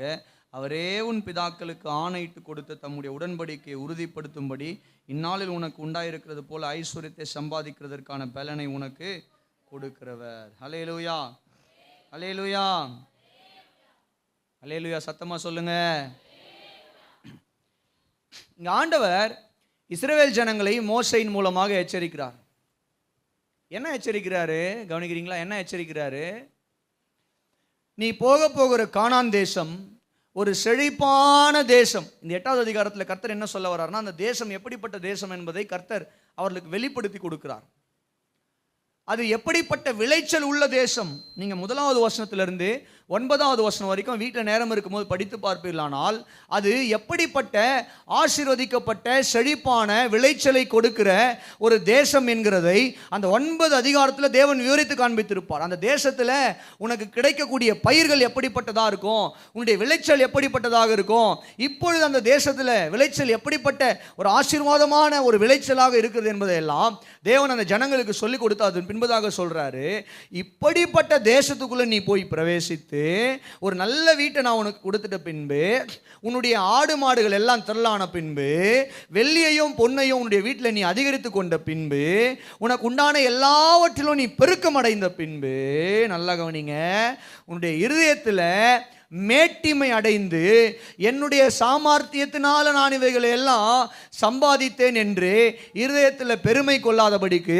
எச்சரிக்கையாயிரு. ஏனென்றால் அடிமைத்தன வீடாகிய எகிப்து தேசத்திலிருந்து உன்னை விடுதலையாக்கி வனாந்தரத்தில் 40 வருஷம் உன்னை கண்ணின் மணியை போல பாதுகாத்து போஷித்து இன்றைக்கு நீ கட்டாத வீடுகளையும் நீ நடாத தோட்டங்களையும் பயிர்களையும் உனக்கு கொடுத்து உன்னை ஆசீர்வாதமாய் மாற்றி இருக்கிற, உன்னை வாழ வைக்கிற, உனக்கு சம்பாதிக்கிற பலனை கொடுத்து உன்னை தாங்குகிற சர்வ வல்லமையுள்ள தேவனை நீ மறவாதபடிக்கு உன்னுடைய இருதயத்தில் பெருமை கொள்ளாதபடிக்கு எச்சரிக்கையாக இருப்பாயாக என்று தேவன் அந்த ஜனங்களுக்கு கொடுக்கிறார். ஹல்லேலூயா. இந்த வார்த்தை இன்றைக்கும் கர்த்தர் நமக்கு பேசுகிறார். ஹல்லேலூயா. ஆண்டவர் நாமத்திற்கு கனமும் மகிமையும் உண்டாவதாக. ஒரு மனிதனுடைய வாழ்க்கையில் ஐஸ்வர்யம் பெருகும் பொழுது, அதிகாரம் பெருகும் பொழுது, அல்லது அறிவு பெருகும் பொழுது, அல்லது அவனுக்கு உண்டான எல்லா விதமான திரட்சி பெருகும் பொழுது என்ன ஆகுது அப்படின்னு சொல்லி கேட்டீங்கன்னா, அந்த மனுஷனுக்குள்ள ஒரு பெருமை உண்டாகிறது. பணம் இல்லாத போது இருந்த தாழ்மை பணம் வந்தபோது அது மறைந்து போய் அது என்னவா மாறுகிறதுன்னு சொல்லி கேட்டீங்கன்னா பெருமையாய் மாறுகிறது. கஷ்டத்தில் இருந்தபோது தேவ சமூகத்தில் இருந்த தாழ்மை அவர்கள் உயர்வடையும் பொழுது அவர்களுக்கு இல்லாமல் போகிறது. அதனால ஆண்டவர் எச்சரிக்கிறாரு, எனக்கு தெரியும்பா, நீங்கள் தேவையில் இருக்கும் பொழுது உங்களை தாழ்த்தி தேவனை தேடுவீங்க, ஆனால் எப்பெல்லாம் உனக்கு பொருளாதாரத்தில் ஆசீர்வாதம் பெருகுதோ எனக்கு நல்லா தெரியும், நீ என்ன பண்ணுவனா இருதயத்தில் மேட்டிமை அடைந்து தேவனை விட்டு விலகி பெருமை அடைவா. எச்சரிக்கையாயிரு. அல்லேலூயா. சத்தமாக சொல்லுங்க அல்லேலூயா. இந்த ஒரு எச்சரிப்பை கவனிங்க. பல ஆயிரம் வருஷங்களுக்கு முன்பதாக தேவன் இஸ்ரவேல் ஜனங்களுக்கு கொடுத்தார். இன்றைய காலை வேளையில் நமக்கும் கொடுக்கிறார். கர்த்தர் உனக்கு நல்ல வேலையை கொடுத்துருக்கிறாரா? அரசாங்க வேலையில் இருக்கிறீர்களா, அல்லது உயர் பதவியில் இருக்கிறீர்களா, இல்லை பிரைவேட் ஒர்க் பண்ணுறவங்க கூட நல்ல சம்பாதிக்கிறவர்களாக இருக்கிறீர்களா, அல்லது நல்ல படித்து கொண்டிருக்கிறீர்களா, நல்ல வேலை வாய்ப்புள்ள எதிர்காலம் உங்களுக்கு இருக்கிறதா, இவைகள் எல்லாம் குறித்து பெருமை பாராட்டாதிருங்கள். உங்களுக்கு அதிக சொத்து ஆஸ்திகளை வச்சு கொண்டிருக்கிறீங்களா, கர்த்தர் உங்களை ஆஸ்வதிச்சிருக்காரா, கர்த்தரை ஸ்தோத்திரம் பண்ணுங்க, கர்த்தரை மகிமைப்படுத்துங்க, கர்த்தருடைய நாமத்துக்கு கனத்தை கொடுங்க. ஒரு நாளும் அவைகளை குறித்து பெருமை பாராட்டாதே. உன்னுடைய தகப்பனார் உனக்கு வைத்து போன சொத்து உனக்கு இருக்கலாம், அல்லது உன்னுடைய மாமனார் மாமியார் உனக்கு வைத்து போன சொத்து இருக்கலாம், அல்லது உன்னுடைய கணவன் உனக்கு சம்பாதித்து கொடுத்த சொத்துக்கள் இருக்கலாம், மனைவி உனக்கு கொடுத்த சொத்துக்கள் இருக்கலாம். அவைகள் எல்லாம் ஒரு நாளும் வைத்து என்ன பண்ணக்கூடாதுன்னு சொல்லிக்கிட்டீங்கன்னா பெருமை அடையக்கூடாது. நம்மளுடைய சொல்லிட்டேன், பெருமை என்பது மனிதர்களிடத்தில் காட்டுவது மாத்திரமல்ல, தேவனிடத்தில் காட்டுவது. ரெண்டு பெருமை இருக்கு. தேவனுக்கு விரோதமாய் செயல்படுவதும் பெருமை தான், மனிதர்களுக்கு விரோதமாய் செயல்படுவதும் பெருமை தான். நான் மனிதர்களுக்கு விரோதமாய் ஒழுங்காக தான் இருக்கிறேன், தேவனுக்கு விரோதமாக நம்முடைய எண்ணம் எப்படி இருக்கு? நான் தேவனுக்கு விரோதமாக ஒழுங்காக தான் இருக்கிறேன் கர்த்தருக்குரிய காரியங்கள்ல. அப்போ மனுஷங்களுக்கு விரோதமாய் நமக்கு பெருமை இருக்கிறதா எண்ணி பார்க்கணும், சிந்திச்சு பார்க்கணும். அப்போ கவனிங்க, ஒரு மனிதனுடைய வாழ்க்கையில் ஐஸ்வர்யம் பெருகும் பொழுது, பணம் பெருகும் பொழுது, படிப்பு அறிவு பெருகும் பொழுது, அதிகாரம் பெருகும் பொழுது பெருமை வரக்கூடாது. வந்ததுன்னா கர்த்தர் மேலே இருக்கிற நம்மளை கொண்டு வந்து கீழே விட்டுருவார். மேல இருந்து கொண்டு வந்து கீழே விட்டுட்டு தண்ணி குடிக்க வச்சு தான் திரும்ப மேலே தூக்குவார். ஆமென், அல்லேலூயா. ஆண்டவருடைய நாமத்திற்கு கனமும் மகிமையும் உண்டாவதாக. கவனிங்க, எதற்காக இந்த செய்தியை இந்த காலை வேளையில் நான் பேசுகிறேன்? கர்த்தர் நம்மை ஆஸ்வதிக்கிறார், கர்த்தர் உங்களை ஆஸ்வதிப்பார், இன்னும் மேன்மைப்படுத்துவார், உங்களை உயர்த்துவார். ஆனாலும் ஒரு நாளும் உங்களுடைய ஆசீர்வாதத்தின் நிமித்தம் நமக்குள்ள பெருமை தலை விரித்து ஆடக்கூடாது. ஹல்லேலூயா, சத்தமாக சொல்லுங்களேன், அல்லேலூயா சொல்லுங்க. நம்முடைய பணம் நமக்கு பெருமையாக மாறக்கூடாது, நமக்கு அதிகாரம் நமக்கு பெருமையாக மாறக்கூடாது, நம்முடைய அறிவு நம்முடைய படிப்பு நமக்கு பெருமையாய் மாறக்கூடாது. ஒரு நாள் ஒரு காலத்தில் நான் ஒன்றும் தெரியாதவனாக இருந்தேன், இன்னைக்கு எனக்கு எல்லாமே தெரியும், அதனால் நான் வைக்கிறது தான் சட்டம், நான் நான் நான் என்று பேசக்கூடாது. ஒரு காலத்தில் நான் இல்லாதவனாக இருந்தேன், இன்னைக்கு எனக்கு கர்த்தர் எல்லாவற்றையும் கொடுத்துருக்கிறாரு, ஆகவே நான் சொல்லுவதை தான் கேட்க வேண்டும், அதெல்லாம் கிடையாது. அல்லேலூயா. ஒரு காலத்தில் நம்ம எப்படி தேவ சமூகத்தில் அடக்கி ஒடுக்கி பணி உள்ளவரெல்லாம் இருந்தோமோ அதே போல் வாழ்நாள் முழுவதும் இருக்க கற்றுக்கொள்வோமானால், நல்ல கவனிங்க, நம்முடைய ஆசீர்வாதங்களில் நம்ம நிலைத்திருப்போம், நம்முடைய ஆசீர்வாதங்களை நாம் அனுபவிப்போம். ரெண்டு விஷயம் இருக்கு. ஆசீர்வாதத்தில் நிலைத்திருக்கிறது ஒரு பக்கம், அந்த ஆசீர்வாதங்களில் நிலைத்திருந்தாலும் அதை அனுபவிக்கிறது இன்னொரு பக்கம். சிலர் ஆசீர்வாதத்தில் நிலைத்திருப்பாங்க, ஆனால் அந்த ஆசீர்வாதத்தை அனுபவிக்க முடியாது. விளங்குதா? சொல்லுங்க. நிறைய பணம் இருக்கும், அது இருந்துக்கிட்டே இருக்கும், ஆனால் அதை அனுபவிக்க முடியாது. அப்போ ஆசீர்வாதத்தில் நிலைத்திருக்கணும், அந்த ஆசீர்வாதத்தை அனுபவிக்கணும்னா நல்ல கவனிங்க, நமக்குள்ள பெருமை ஒரு நாளும் இருக்கக்கூடாது. கர்த்தர் எதிர்க்கிற, கர்த்தர் விரும்பாத ஒரு காரியம் அது. வேதத்தில் ஒரு சில உதாரணங்களை உங்களுக்கு காண்பித்து கொடுக்க நான் விரும்புகிறேன். கர்த்தர் உங்களை ஆஸ்வதிப்பாராக. ஊசியா என்கிற ஒரு ராஜாவை குறித்து வேதம் சொல்லுகிறது, நீங்கள் வாசித்து பார்ப்பீர்களானால் 2 நாளாகமம் 26வது அதிகாரத்தின் 2 நாளாகமம் 26வது அதிகாரத்தின் 16வது வசனத்தில், அவன் பலப்பட்ட போது தனக்கு கேடுண்டாகும் மட்டும் அவனுடைய மனம் மேட்டிமையாகி தன் தேவனாகிய கர்த்தருக்கு விரோதமாய் மீறுதல் செய்து தூபபீடத்தின் மேல் தூபம் காட்ட கர்த்தருடைய ஆலயத்துக்குள் பிரவேசித்தான். ஆண்டவருடைய நாமத்துக்கு கனம் மகிமை உண்டாகட்டும். இங்க ஊசியா என்கிற ராஜாவை குறித்து வாசிக்கிறோம். இந்த ஊசியா பலப்பட்ட போது, அப்படின்னா இவன் ராஜாவான பின்பு இவன் எல்லா விதத்திலும் பலப்பட்ட போது, இவனுடைய பொருளாதாரம் பலப்பட்டது, இவனுடைய இராணுவம் பலப்பட்டது, இவனுடைய அதிகார வர்க்கம் பலப்பட்டது, இவனுடைய அரசியல் மற்றும் அரசாங்க கட்டமைப்பு பலப்பட்டது. பலப்பட்ட உடனே நல்ல கவனிங்க, அங்கே வேதம் சொல்லுகிறது, அவனுக்கு கேடு உண்டாகும் மட்டும் என்ன பண்ணான்னா அவனுடைய மனம் மேட்டிமையாகி கர்த்தருக்கு விரோதமாய் மீறுதல் செய்தான். ஊசியா ராஜாவை குறித்து வாசிக்கிறோம். வாழ்க்கையில் ஆசீர்வாதம் உச்சத்துக்கு வந்த உடனே அவன் எல்லா காரியங்களையும், பண காரியங்கள், அதிகார காரியம், அறிவின் காரியம், அரசியல் காரியம், அரசாங்க காரியம், எல்லாவற்றிலும் பலப்பட்ட போது என்ன நடந்ததுதான்? ஆண்டவர் நாமத்துக்கு கன மகிமை உண்டாகட்டும். அவனுடைய இருதயம் மேட்டிமை அடைந்தது. கர்த்தருக்கு விரோதமாய் காரியங்களை செய்ய ஆரம்பித்தான். எப்படிப்பட்ட பெருமை அவனுக்குள்ள வந்ததுன்னா, பழைய ஏற்பாட்டில் ஆசாரிப்பு கூடாரத்தில் ஊழியம் செய்யக்கூடிய பாக்கியத்தை கர்த்தர் ஆசாரியர்களுக்கு மட்டுமே கொடுத்தார். வேற யாரும் செய்யக்கூடாது. அது ஆசாரியர்களுக்கு கொடுக்கப்பட்ட ஊழியம், ஆசாரியர்கள் மாத்திரமே செய்ய வேண்டும். இப்போ ஊசியா என்ன பண்றான்னு சொல்லி கேட்டீங்கன்னா, துணிகரம் கொண்டு he acted like a king priest. அப்படின்னா ராஜரீக ஆசாரியனாய், ஆசாரியனாகவும் ராஜாவாகுமாய் தன்னை என்ன பண்றானா பெருமைப்படுத்தி கொண்டு, இவன் ராஜா தான், ஆசாரியன் அல்ல, இவன் ராஜா, இவன் ஆசாரியன் அல்ல. இப்போ இவனுக்குள்ள பெருமை வந்த உடனே இவன் என்ன பண்றான்? ஆசாரியன் செய்ய வேண்டிய வேலையை நான் செய்வேன். தேவனுடைய ஆலயத்துக்குள்ள போய் என்ன பண்ணுவேன்? நான் தூபம் காட்டுவேன். ஏனென்றால் நான் ராஜா. என்னுடைய ராஜ்யம் எவ்வளவு பெரியதாய் பலப்பட்டிருக்கிறது பார்த்தீர்களா? என்னுடைய இராணுவம் எவ்வளவு பெரியதாய் பலப்பட்டிருக்கிறது பார்த்தீர்களா? என்னிடத்தில் எவ்வளவு பணம், ஃபினான்ஷியலாக நான் எவ்வளோ பலப்பட்டிருக்கேன் பார்த்தீர்களா? ஆகவே ஆசாரியன் தான் செய்யணும்னு கிடையாது, எல்லாருக்கும் மேலே இன்னைக்கு நான் உயர்ந்திருக்கிறேன். ஆகவே நான் போய் தூபம் காட்டுவேன். போய் என்ன பண்ணான்? தூபம் காட்டினான் பாருங்க. 80 ஆசாரியர்கள் வந்து இந்த ஊசியாவுக்கு விரோதமாய் கர்த்தருடைய வார்த்தையை பேசுகிறார்கள். இப்போ என்ன நடந்ததுன்னு சொல்லி கேட்டீங்கன்னா, கர்த்தர் அவனுடைய மீறுதல் நிமித்தம், அவனுடைய பெருமை நிமித்தம் அவனை அடித்தார். அவனுடைய நெற்றியில் ஒரு குஷ்டம் உண்டானதான். அந்த குஷ்டத்தினால அவன் கடைசி வரைக்கும் தன்னுடைய வாழ்நாள் முழுக்க அவன் வியாதிப்பட்டு அவன் குஷ்டரோகியாகவே இருந்து மரித்து போனான். குஷ்டரோகியாகவே இருந்து மரித்து போனான். ஏன் இவனுக்கு இப்படிப்பட்ட ஒரு நிலைமை வரணும்? ஏன் இவன் ஆசாரிப்பு கூடாரத்துக்குள்ள போய் ஆசாரியர்கள் செய்ய வேண்டிய அந்த மகிமையான வேலையை இவன் செய்ய வேண்டும்? அதற்கு தான் கர்த்தர் ஆசாரியர்களை வைத்திருக்கிறாரே. இவன் போய் ஏன் அந்த தூப கலசத்தை எடுக்க வேண்டும்? What is the purpose? Is there any need? தேவை இருக்குதா?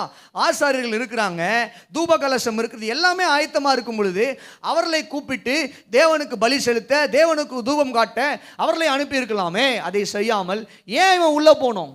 ஏன்னா இவனுக்குள்ள பெருமை. இவனுக்குள்ள பெருமை, எல்லாவற்றிலும் பெருமை அடைஞ்சிட்டான். இப்போ தேவனுடைய ஆலயத்தில் மட்டும் அது என்ன ஆசாரியன் மட்டும் போகணுமா? எல்லா இடத்துலையும் ராஜா போகிறதுக்கான அதிகாரம் இருக்குது. எல்லா இடத்துலையும் ராஜா போய் செயல்படுத்துவதற்கான அதிகாரம் இருக்கிறதே. இங்கே மட்டும் நான் வெளியே நின்றேன்னா ஜனங்கள் எல்லாம் என்ன நினைப்பாங்க? என்ன தேவனுடைய ஆலயத்தில் நான் வெளியே நிற்பேனானால், பரிசுத்த ஸ்தலத்துக்குள்ளே பிரவேசிக்காமல் நான் வெளியே நிற்பேனானால் எல்லாரும் என்ன என்ன நினைப்பாங்க? ஓ, ராஜாவாகவே இருந்தாலும் உள்ளே போகிறதுக்கு அதிகாரம் இல்லை பார்த்தியா, உள்ள ஆசாரியனாயா போகணும். தேவனுடைய ஆசாரியர்கள் தேவனுக்கு பணிவிடை செய்கிறவர்கள்ப்பா, அவங்க தான்ப்பா தேவனுடைய ஸ்தானாதிபதிகள். தேவனுடைய ராஜா எங்க எவ்வளோ பெரிய அரண்மனையில் இருந்தாலும் தேவனுடைய ஆலயத்தில் போகக்கூடாதே, உள்ள பரிசுத்த ஸ்தலத்துக்குள்ள போய் தூபம் காட்டக்கூடாதே. ஜனங்கள் எல்லாம் அப்படி நினைப்பாங்கல்ல. இவனுக்குள்ள ஒரு பெருமை. எல்லா இடத்துலையும் போகிற அதிகாரம் இருக்கிற நான் இங்கே மட்டும் வெளியே நிற்கணுமா? இங்கே மட்டும் நான் வெளியே நிற்கணுமா? இல்லை இல்லை இல்லை, நான் வெளியெல்லாம் நிற்க முடியாது. நான் என்ன பண்ணுவேன்னா உள்ள போயிட்டு ஆசாரியன் செய்ய வேண்டிய வேலையை நான் செய்வேன். தேவனுக்கு அடுத்த ஸ்தானாதிபதியாக என்னை காண்பித்துக் கொள்வேன். கர்த்தர் நாமத்துக்கு மகிமை உண்டாவதாக. நடந்தது என்ன? கர்த்தர் அவனை அடித்தார். பிரியமானவர்களே, இந்த காலை வேளையில் நல்லா கவனிங்க. இவன் கடைசியில் எங்கே வந்து இவனுடைய பெருமையை காட்டினா? தேவ சமூகத்தில் வந்து பெருமையை காட்டுறான். எங்கே காட்டுறான் பெருமையை? சொல்லுங்க. தேவ சமூகத்தில் வந்து பெருமையை காட்டுறான். ஆண்டவர் நாமத்திற்கு கனமும் மகிமையும் உண்டாவதாக. தேவ சமூகம் நம்முடைய பெருமையை காண்பிக்கிற இடம் அல்ல, நம்மை தாழ்த்துகிற இடம். அல்லேலூயா. தேவ சமூகம் நம்முடைய பெருமையை, வீண் பெருமையை காண்பித்து கொடுக்கிற ஒரு இடம் அல்ல. ஆண்டவர் நாமத்திற்கு கனமும் மகிமையும் உண்டாகட்டும். கர்த்தர் பெரிய காரியங்களை செய்வாராக. இன்னைக்கு கவனிங்க, இந்த ஊசியாவின் ஆவி, இந்த ஊசியாவுக்குள்ள இருந்த பெருமையின் ஆவி சில நேரங்களில் கிறிஸ்தவர்களாகிய நமக்குள்ளும் வந்துடுது. கிறிஸ்தவர்களாகிய நமக்குள்ளும் வந்துடுது. எப்படின்னு சொல்லி கேட்டீங்கன்னா, தேவ சமூகத்துக்கு வரும் பொழுது பெருமை, தேவ சமூகத்துக்கு வரணும்னா பெருமை, வந்தா பெருமை. எப்படிப்பட்ட பெருமை? ஆசீர்வாதம் பலப்பட்ட போது ஒன்று கர்த்தரை தேட மாட்டாங்க. அல்லது கர்த்தரை தேட வந்தார்களானாலும் கூட அவங்க நிற்கிறது, அவங்க உட்கார்றது, அவங்க திருவிருந்து எடுக்கிறது, அவங்க மற்ற காரியங்களை செய்ய எல்லாவற்றிலும் இவர்களுக்கு பெருமை. பிரியமானவர்களே, கர்த்தர் இதை ஒரு நாளும் அங்கீகரிப்பதில்லை. கர்த்தர் ஒரு நாளும் அங்கீகரிப்பதில்லை. அல்லேலூயா சொல்லுங்க. கர்த்தருக்கு ஒரு நாளும் இது பிரியமில்லாத காரியம். இன்னைக்கு நம்முடைய ஆசீர்வாதங்கள் பெருக பெருக நாம் தேவனை அதிகமாய் தேடதான் வேண்டுமே தவிர, இன்னைக்கு கிறிஸ்தவர்கள் எப்படியா மாறிட்டாங்கன்னு சொல்லி கேட்டீங்கன்னா, ஆசீர்வாதம் பெருக பெருக பெருக விடுதலை அடைய அடைய தேவனை விட்டு தூரமாய் போய் கொண்டிருக்கிறார்கள். தேவ சமூகத்துக்கு வருவதில்லை. தேவைக்காக வந்து ஜெபிக்கிறாங்க, விடுதலை பெற்றுக்கொண்ட உடனே ஆசீர்வாதம் கிடைச்ச உடனே போயிடுறாங்க, அதோட திரும்ப வர மாட்டேங்கிறாங்க. திரும்ப அடுத்த பிரச்சனை வந்தால் தான் சபைக்கு வராங்க. அடுத்ததான் ஒரு பிரச்சனை வந்தால் தான் வந்து தேவனுடைய ஆலயத்தில் தேவனை தேடுகிறார்கள்.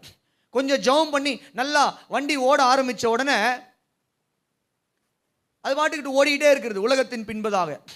அதுக்கப்புறம் எங்கேயாவது விழுந்து அடிபட்டால் தான் திரும்ப சபைக்கு வந்து தேவ சமூகத்தில் ஜெபிக்கிறதுக்காக வருவது. காரணம் என்ன? ஆசீர்வாதம் பெருகிடுச்சுன்னா ஆசீர்வாதம் கண்ணை மூடிடுது. பணம் பெருகிட்ட உடனே, அறிவு பெருகிட்ட உடனே, அதிகாரம் பெருகிட்ட உடனே கர்த்தரை என்னங்க தேடணும்? போயிட்டு 2 மணி நேரம் அங்கே உட்காந்துட்டு இருக்கணும்.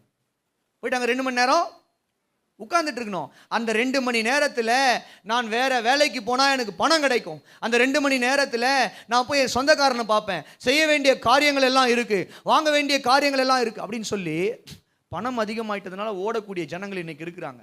ஒருவேளை வாழ்க்கையில் பிரச்சனை இருந்தால் போவாங்களா? காலையில் எழுந்த உடனே ஞாயிற்றுக்கிழமை சர்ச்சுக்கு வந்துடுவாங்க. பாஸ் ஜெபம் பண்ணுங்க, எங்களுக்காக ஜெபம் பண்ணுங்க. ஆனால் ஐஸ்வர்யம் பெருகுனா ஆட்டோமேட்டிக்காக தேவ சமூகத்துக்கு வருவதற்கு பெருமை அதிகமாயிடுது. நான் சொல்கிறேன், கர்த்தர் உங்களுக்கு ஆசீர்வாதங்களை கொடுப்பாரு. இங்கே இருக்கிற நிறைய பேர் காரில் வருவீங்க சபைக்கு. ஆனால் நீங்கள் காரில் வந்தாலும் சர்ச்சுக்குள்ளே வரும் பொழுது, அல்லேலூயா, சர்ச்சுக்குள்ளே வரும் பொழுது வெறுமையான பாத்திரமாய் தான் உள்ளே வரணும். அல்லேலூயா சொல்லுங்க. சபைக்குள்ள நம்ம யாரு? இந்த உலகத்திலும் நாம் வெறுமையான பாத்திரமாய் நம்மை ஒப்பு கொடுப்போமானால் தேவ சமூகத்தில் கர்த்தர் நம்மை மேன்மைப்படுத்துவார். அல்லேலூயா சொல்லுங்க. சத்தமா சத்தமா சொல்லுங்க. அல்லேலூயா ஹல்லேலூயா. அப்ப கவனிங்க, ஒரு மனிதனுடைய வாழ்க்கையில் இருக்கக்கூடிய பெருமை, அந்த மனிதன் கர்த்தரை தேடாத அளவுக்கு, கர்த்தருக்கு விரோதமாய் கர்த்தருக்கு கீழ்ப்படியாத அளவுக்கு அவனை கடினம் உள்ளவனாய் மாற்றிவிடும். நாகமான் ஏன் போய் குளிக்க மாட்டேன்னு சொல்றான்? மன்னிக்கணும், தேவனுடைய நதியில் போயிட்டு, யோர்தானில் போயிட்டு 7 தரம் முழுங்கி எழுந்திருக்கணும்.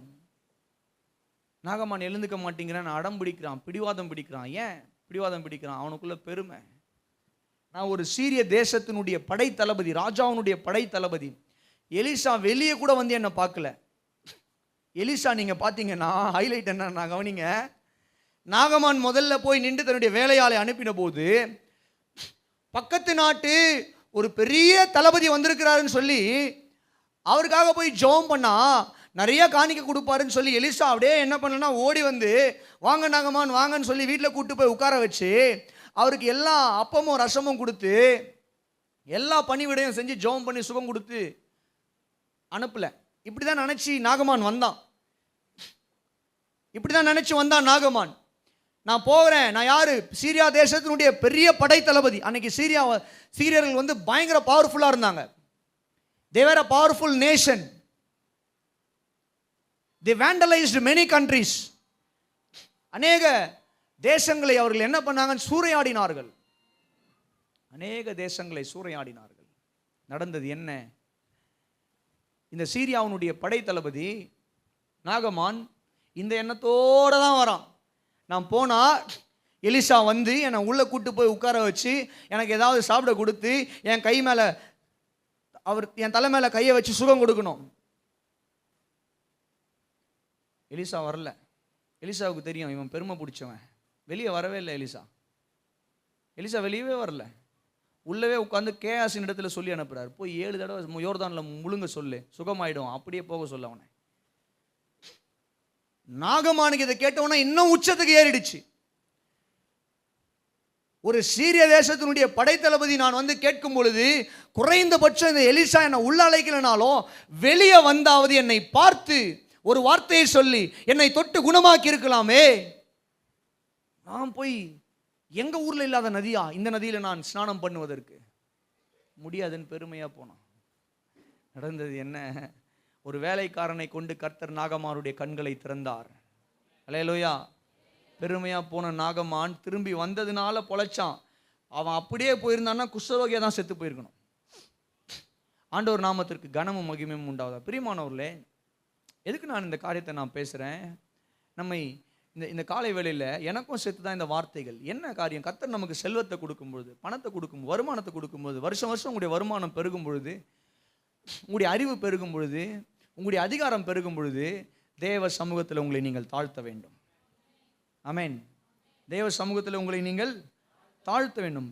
பணம் பெருகும் பொழுது நமக்கு செல்ஃப் சஃபிஷியன்சி வந்துடக்கூடாது. எனக்கு எல்லாமே இருக்குது, நான் பார்த்துக்குவேன், எல்லாவற்றையும் நான் பார்த்து கொள்ளுவேன், என்கிட்ட நிறையா பணம் இருக்கு, நான் எல்லாவற்றையும் என்ன காரியங்கள் நடந்தாலும் அந்த பணத்தை வச்சு நான் சாதிச்சிடணும்னு நினைக்கக்கூடாது. கவனிங்க, பணத்தை வச்சு சாதிக்கணும்னு நினைக்கக்கூடாது. ஏன்னா கடந்த நாட்களில் ஒரு காரியம் நான் ஒருத்தர்கிட்ட பேசிட்டு இருக்கும்போது சொன்னேன். ஒரு பெரிய பயங்கரமான கோடீஸ்வரர் திருவள்ளூர் பகுதியில் திடீர்னு அந்த மனுஷன் இறந்துட்டாராம். அவர் இறந்து பல மாதங்கள் ஆகுது போல. கடந்த நாட்களில் ஒரு இடத்துல வேலை செய்கிற ஒரு இடத்துல நான் பார்க்க வேண்டி இருந்தது. அப்போ கேட்டேன், அவங்க ஓனர் எப்படி இருக்காரு? சார் அவர் இறந்து 6 மாதம் 8 மாதம் 1 வருஷம் கிட்ட இருக்கும் சார் அப்படின்னா. அப்படியா? ஏங்க நல்ல மனுஷங்க, நல்லா தானே இருந்தார், எப்படிங்க இறந்தாருன்னா, சார் நல்லா இருந்தார் சார், திடீர்னு ஹார்ட் அட்டாக்கு மரித்து போயிட்டார். அது கேட்டோன்னா ரொம்ப ஷாக்காக இருந்தது. நல்லா ஃபிட்டாக இருப்பார், யூத் மாதிரி இருப்பார் பார்க்குறதுக்கு. ஆனால் திடீர்னு பயங்கரமான கோடீஸ்வரர், திடீர்னு ஹார்ட் அட்டாக் வந்து மரித்து போனார். பணம் காப்பாற்றாதுங்க, பணம் காப்பாற்றாது. பணம் இருக்கு, அதிகாரம் இருக்கு, சொன்னால் ஒருத்தர் இல்லை 1000 பேர் வருவாங்க உதவி செய்ய. பணம் இருக்கு, அதிகாரம் இருக்கு, அறிவு இருக்கு. ஆனால் நல்லா கவனிங்க, இதெல்லாம் வச்சு நம்முடைய ஜீவனை நம்ம எந்நேரமும் காப்பாற்றிக்க முடியுமான்னா முடியாது. ஹல்லேலூயா. சத்தமாக சொல்லுங்களேன். தேவ கிருபை நமக்கு இருக்குமானால், தேவனுடைய கிருபை நமக்கு இருக்குமானால் கர்த்தர் நம்மை காத்து கொள்ளுவார். அல்லேலூயா சொல்லுங்க, சத்தமா சொல்லுங்க. கடந்த நாட்களில் ஜோசப் பாஸ்டர் நமக்கு தெரியும், மப்பேடு பகுதியிலேருந்து இங்கே வருவார். அவருடைய ஒரு 3 நாள் கூட்டங்களில் நானும் ஊழியம் செய்தேன், துதி ஆராதனை நடத்தி. அப்போ அவர் ஒரு சாட்சியை சொன்னார். அதுக்கு முன்பதாகவே எங்களுக்கு தெரியும், ஆனால் ஒரு சாட்சி சொன்னார். விடிய காலையில் அவர் ஜெபம் பண்ணிட்டு இருக்கும்போது, தனி அறையில் உட்காந்து ஜெபம் பண்ணிருக்கும்போது அவர் ஹார்ட் அட்டாக் வந்துருச்சான். விடிய காலையில் ஜெபம் பண்ணிட்டு இருக்கும்போது ஹார்ட் அட்டாக் வந்துருச்சு. அவர் ஒன்றுமே முடியாமல் அவருடைய நினைவை இழந்து அப்படியே போகிறது தெரிஞ்ச உடனே அவர் தன்னுடைய மனைவியை டக்குன்னு என்ன பண்ணாருன்னா அழைத்தார். உடனே அவங்களுடைய மனைவி வந்து பார்த்து அவரை தட்டி உட்கார வச்சு சபை பிள்ளைங்களெல்லாம் கூப்பிட்டு உடனே ஹாஸ்பிட்டலுக்கு என்ன பண்ணாங்கன்னா விடிய காலையிலே போனாங்க. வேக வேகமாக பார்த்து கரெக்டான நேரத்தில் ஆன்ஜியோ பண்ணி உள்ள ஸ்டென்ட் வச்சு அவர் என்ன பண்ணாங்கன்னு சொல்லிட்டு ஜீவனை காப்பாற்றினாங்க. அப்போ அங்கே டாக்டர் கூட சொல்கிறாங்களாம். அவர் சொல்கிறாரு, நான் ஐசியூவில் படுத்துட்டு இருக்கும்போது எனக்கு நல்லாவே கேட்குது, தெரியுது, ஏன் இது முத்தி போயிடுச்சு போல இருக்குதே, பிழைக்க மாட்டார் போல இருக்குது இந்த பாஸ்டர் அப்படின்னு சொல்லி டாக்டர் பேசிக்கிறாங்களாம். ட்ரை பண்ணி பார்ப்போம், இவர் பிழைக்க மாட்டார் போல அப்படின்னு சொல்லி அவர் சொல்கிறாரு, கர்த்தர் எனக்கு ஜீவனை கொடுத்தாரு. இப்போ நான் என்ன சொல்கிறேன், நல்லா கவனிங்க, நல்லா கவனிங்க, நல்லா கவனிங்க. 2 பேருக்கு வந்ததுன்னு நான் சொன்னேன். ஆனால் ஒருத்தரை கர்த்தர் எப்படி அவர் அந்த விடியகால 4 மணிக்கு, விடியகால 4 மணிக்கு, ஆமென், சத்தமாக சொல்லுங்க, சத்தமாக சொல்லுங்க. கோடிக்கணக்கில் பணம் அல்ல, நம்முடைய அதிகாரம் அல்ல, நம்முடைய அறிவு அல்ல, தேவ கிருபை நமக்கு இருக்குமானால் 24 மணி நேரமோ நம்முடைய கால்கள் இடராதபடிக்கு மரண இருளின் பள்ளத்தாக்கிலே நாம் நடந்தாலும் பொல்லாப்புக்கு பயப்படாமல், தீங்குக்கு பயப்படாமல், ஹல்லேலூயா, நம்ம நடக்கவும் நம்முடைய ஜீவனை பாதுகாக்கவும் கர்த்தர் உத்தரவாளியாக இருக்கிறார். கரங்களை தட்டியோ உயர்த்தியோ ஒரு அல்லேலூயா சொல்லுங்க. அல்லேலூயா. அதனால தான் நான் சொல்கிறேன், அழிந்து போகிற பொன்னின் நிமித்தம், அழிந்து போகிற அதிகாரத்தின் நிமித்தம் நம்ம என்ன பண்ணக்கூடாதுன்னா ஒரு நாளும் பெருமை அடையக்கூடாது. அல்லேலூயா சொல்லுங்க. முதல்ல பெருமை எதனால் வருகிறதுன்னு சொல்லி பார்த்தோம். புகழ்ச்சி மற்றும் மேன்மை அடையும் ஆசை நிமித்தம் வருகிற பெருமை. 2வது ஐஸ்வர்யம் மற்றும் அதிகாரம் பெருகும் பொழுது வரக்கூடிய பெருமை. இந்த பெருமை நமக்குள்ள வரவே கூடாது. பாருங்க, இன்னைக்கு நிறைய பேருக்குள்ள இந்த பெருமை வந்துருச்சு. ஒன்றுமே இல்லாமல் இருந்தாங்க. இவங்கெல்லாம் இன்னைக்கு ஆஸ்வாதமாய் மாறின உடனே இவங்க மனிதர்களிடத்தில் பெருமையை காட்டுறது ஒரு பக்கம் இருக்க, தேவனிடத்திலேயே அதிக பெருமை உள்ளவர்களாய் நடந்து கொள்ளுகிறார்கள். தேவனிடத்திலேயே அதிக பெருமை, தேவ சமூகத்துக்கு வந்தா பெருமை, தேவ சபைக்கு வரணும்னா பெருமை, சபைக்கு வந்தா சபையில பெருமை, தேவனை தேட வேண்டுமானால் அதுல ஒரு பெருமை உள்ளவர்களாகவே வாழ்ந்து கொண்டிருக்காங்க. ஒரு நாள் எழுதி வச்சுக்கோங்க, இவங்களெல்லாம் கர்த்தர் என்ன பண்ணுவாருன்னு சொல்லி கேட்டிங்கன்னா, இந்த ஸ்னேக் அண்ட் லேடர் கேம் மாதிரி தான் இது. எல்லாம் லேடரில் ஏறி போயிட்டே இருப்பாங்க. ஒரு நாள் சாத்தான் இருக்கு பார்த்தீங்களா, அதுக்கிட்ட போய் மாட்டிப்பாங்க, அது வாய்க்குள்ள. அங்கே மாட்டின உடனே கடைசியில் அது கொண்டு வந்து எங்கே விட்டுருன்னு சொல்லி கேட்டிங்கன்னா, கீழே வாளுக்கிட்ட கொண்டு வந்து விட்டுரும். அப்போ என்ன பண்ணோம்னா, திரும்ப எங்கே வரணும்னு சொல்லி கேட்டிங்கன்னா, மறுபடியும் முதல்ல இருந்தே தான் வரணும். ஆமென். நாம் அப்படிப்பட்டவர்கள் அல்ல. சத்தமாக சொல்லுங்க, நாம் அப்படிப்பட்டவர்கள் அல்ல. ஆண்டவர் நாமத்திற்கு கனமும் மகிமையும் உண்டாவதாக. மூன்றாவதாக, ஆண்டவர் நாமத்துக்கு மகிமை உண்டாகட்டும். சுயநீதியினால் உண்டாகும் பெருமை, pride of self righteousness, சுயநீதியினால் உண்டாகும் பெருமை. இந்த சுயநீதியினால் உண்டாகும் பெருமை என்றால் என்ன, நீங்கள் குறித்து கொள்ளலாம்.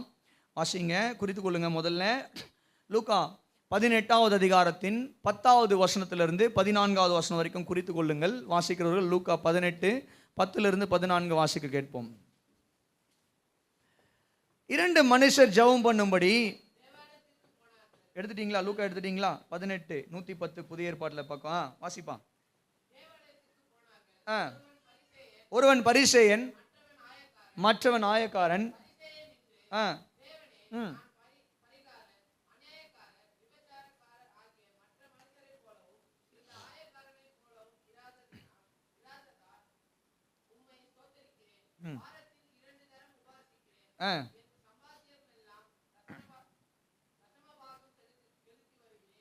தனக்குள்ளே ஜெபம் பண்ணினான். ஆயக்காரன் தூரத்திலே நின்று தன் கண்களை வானத்துக்கு ஏறெடுக்க துணியாமல் தன் மார்பிலை அடித்து கொண்டு, தேவனே, பாவியாக என் மேல் கிருபையாயிரும் என்றான். அவனல்லே, இவனே நீதிமான் ஆக்கப்பட்டவனாய் தன் வீட்டுக்கு திரும்பி போனான் என்று உங்களுக்கு சொல்லுகிறேன். தன்னை உயர்த்துகிறவனேவனும் தாழ்த்தப்படுவான். ஹல்லேலூயா சொல்லுமா? ஹல்லேலூயா சத்தமா சொல்லுங்களேன். ஹல்லேலூயா. இங்க வாசிக்கிறோம், ஆண்டவர் ஒரு உவமை சொல்லுகிறார். என்ன சொல்றாரு? 2 பேர் தேவனுடைய ஆலயத்துக்கு போனாங்க. ஒன்னு பரிசேயன், ஒன்னு ஆயக்காரன். பரிசேயன் ஜெபிக்கிறான், ஆண்டவரே, நான் இந்த பாவிகளை போல, விபச்சாரர்களை போல, ஆயக்காரர்களை போல நான் அல்ல. வாரத்தில் 2 நாள் உபவாசிக்கிறேன். நான் சம்பாதிக்கிற எல்லாவற்றிலும் தசோபாகம் கொடுக்கிறேன். நான் இன்னும் என்ன காரியங்களை எல்லாம், பழைய ஏற்பாட்டு சடங்காச்சாரியங்கள் எல்லாவற்றையும் நான் செய்கிறேன் என்று. அதனால நான் யார் என்றால், நான் நீதிமான். நான் பாருங்க, நான் யாரு சொல்லுங்க?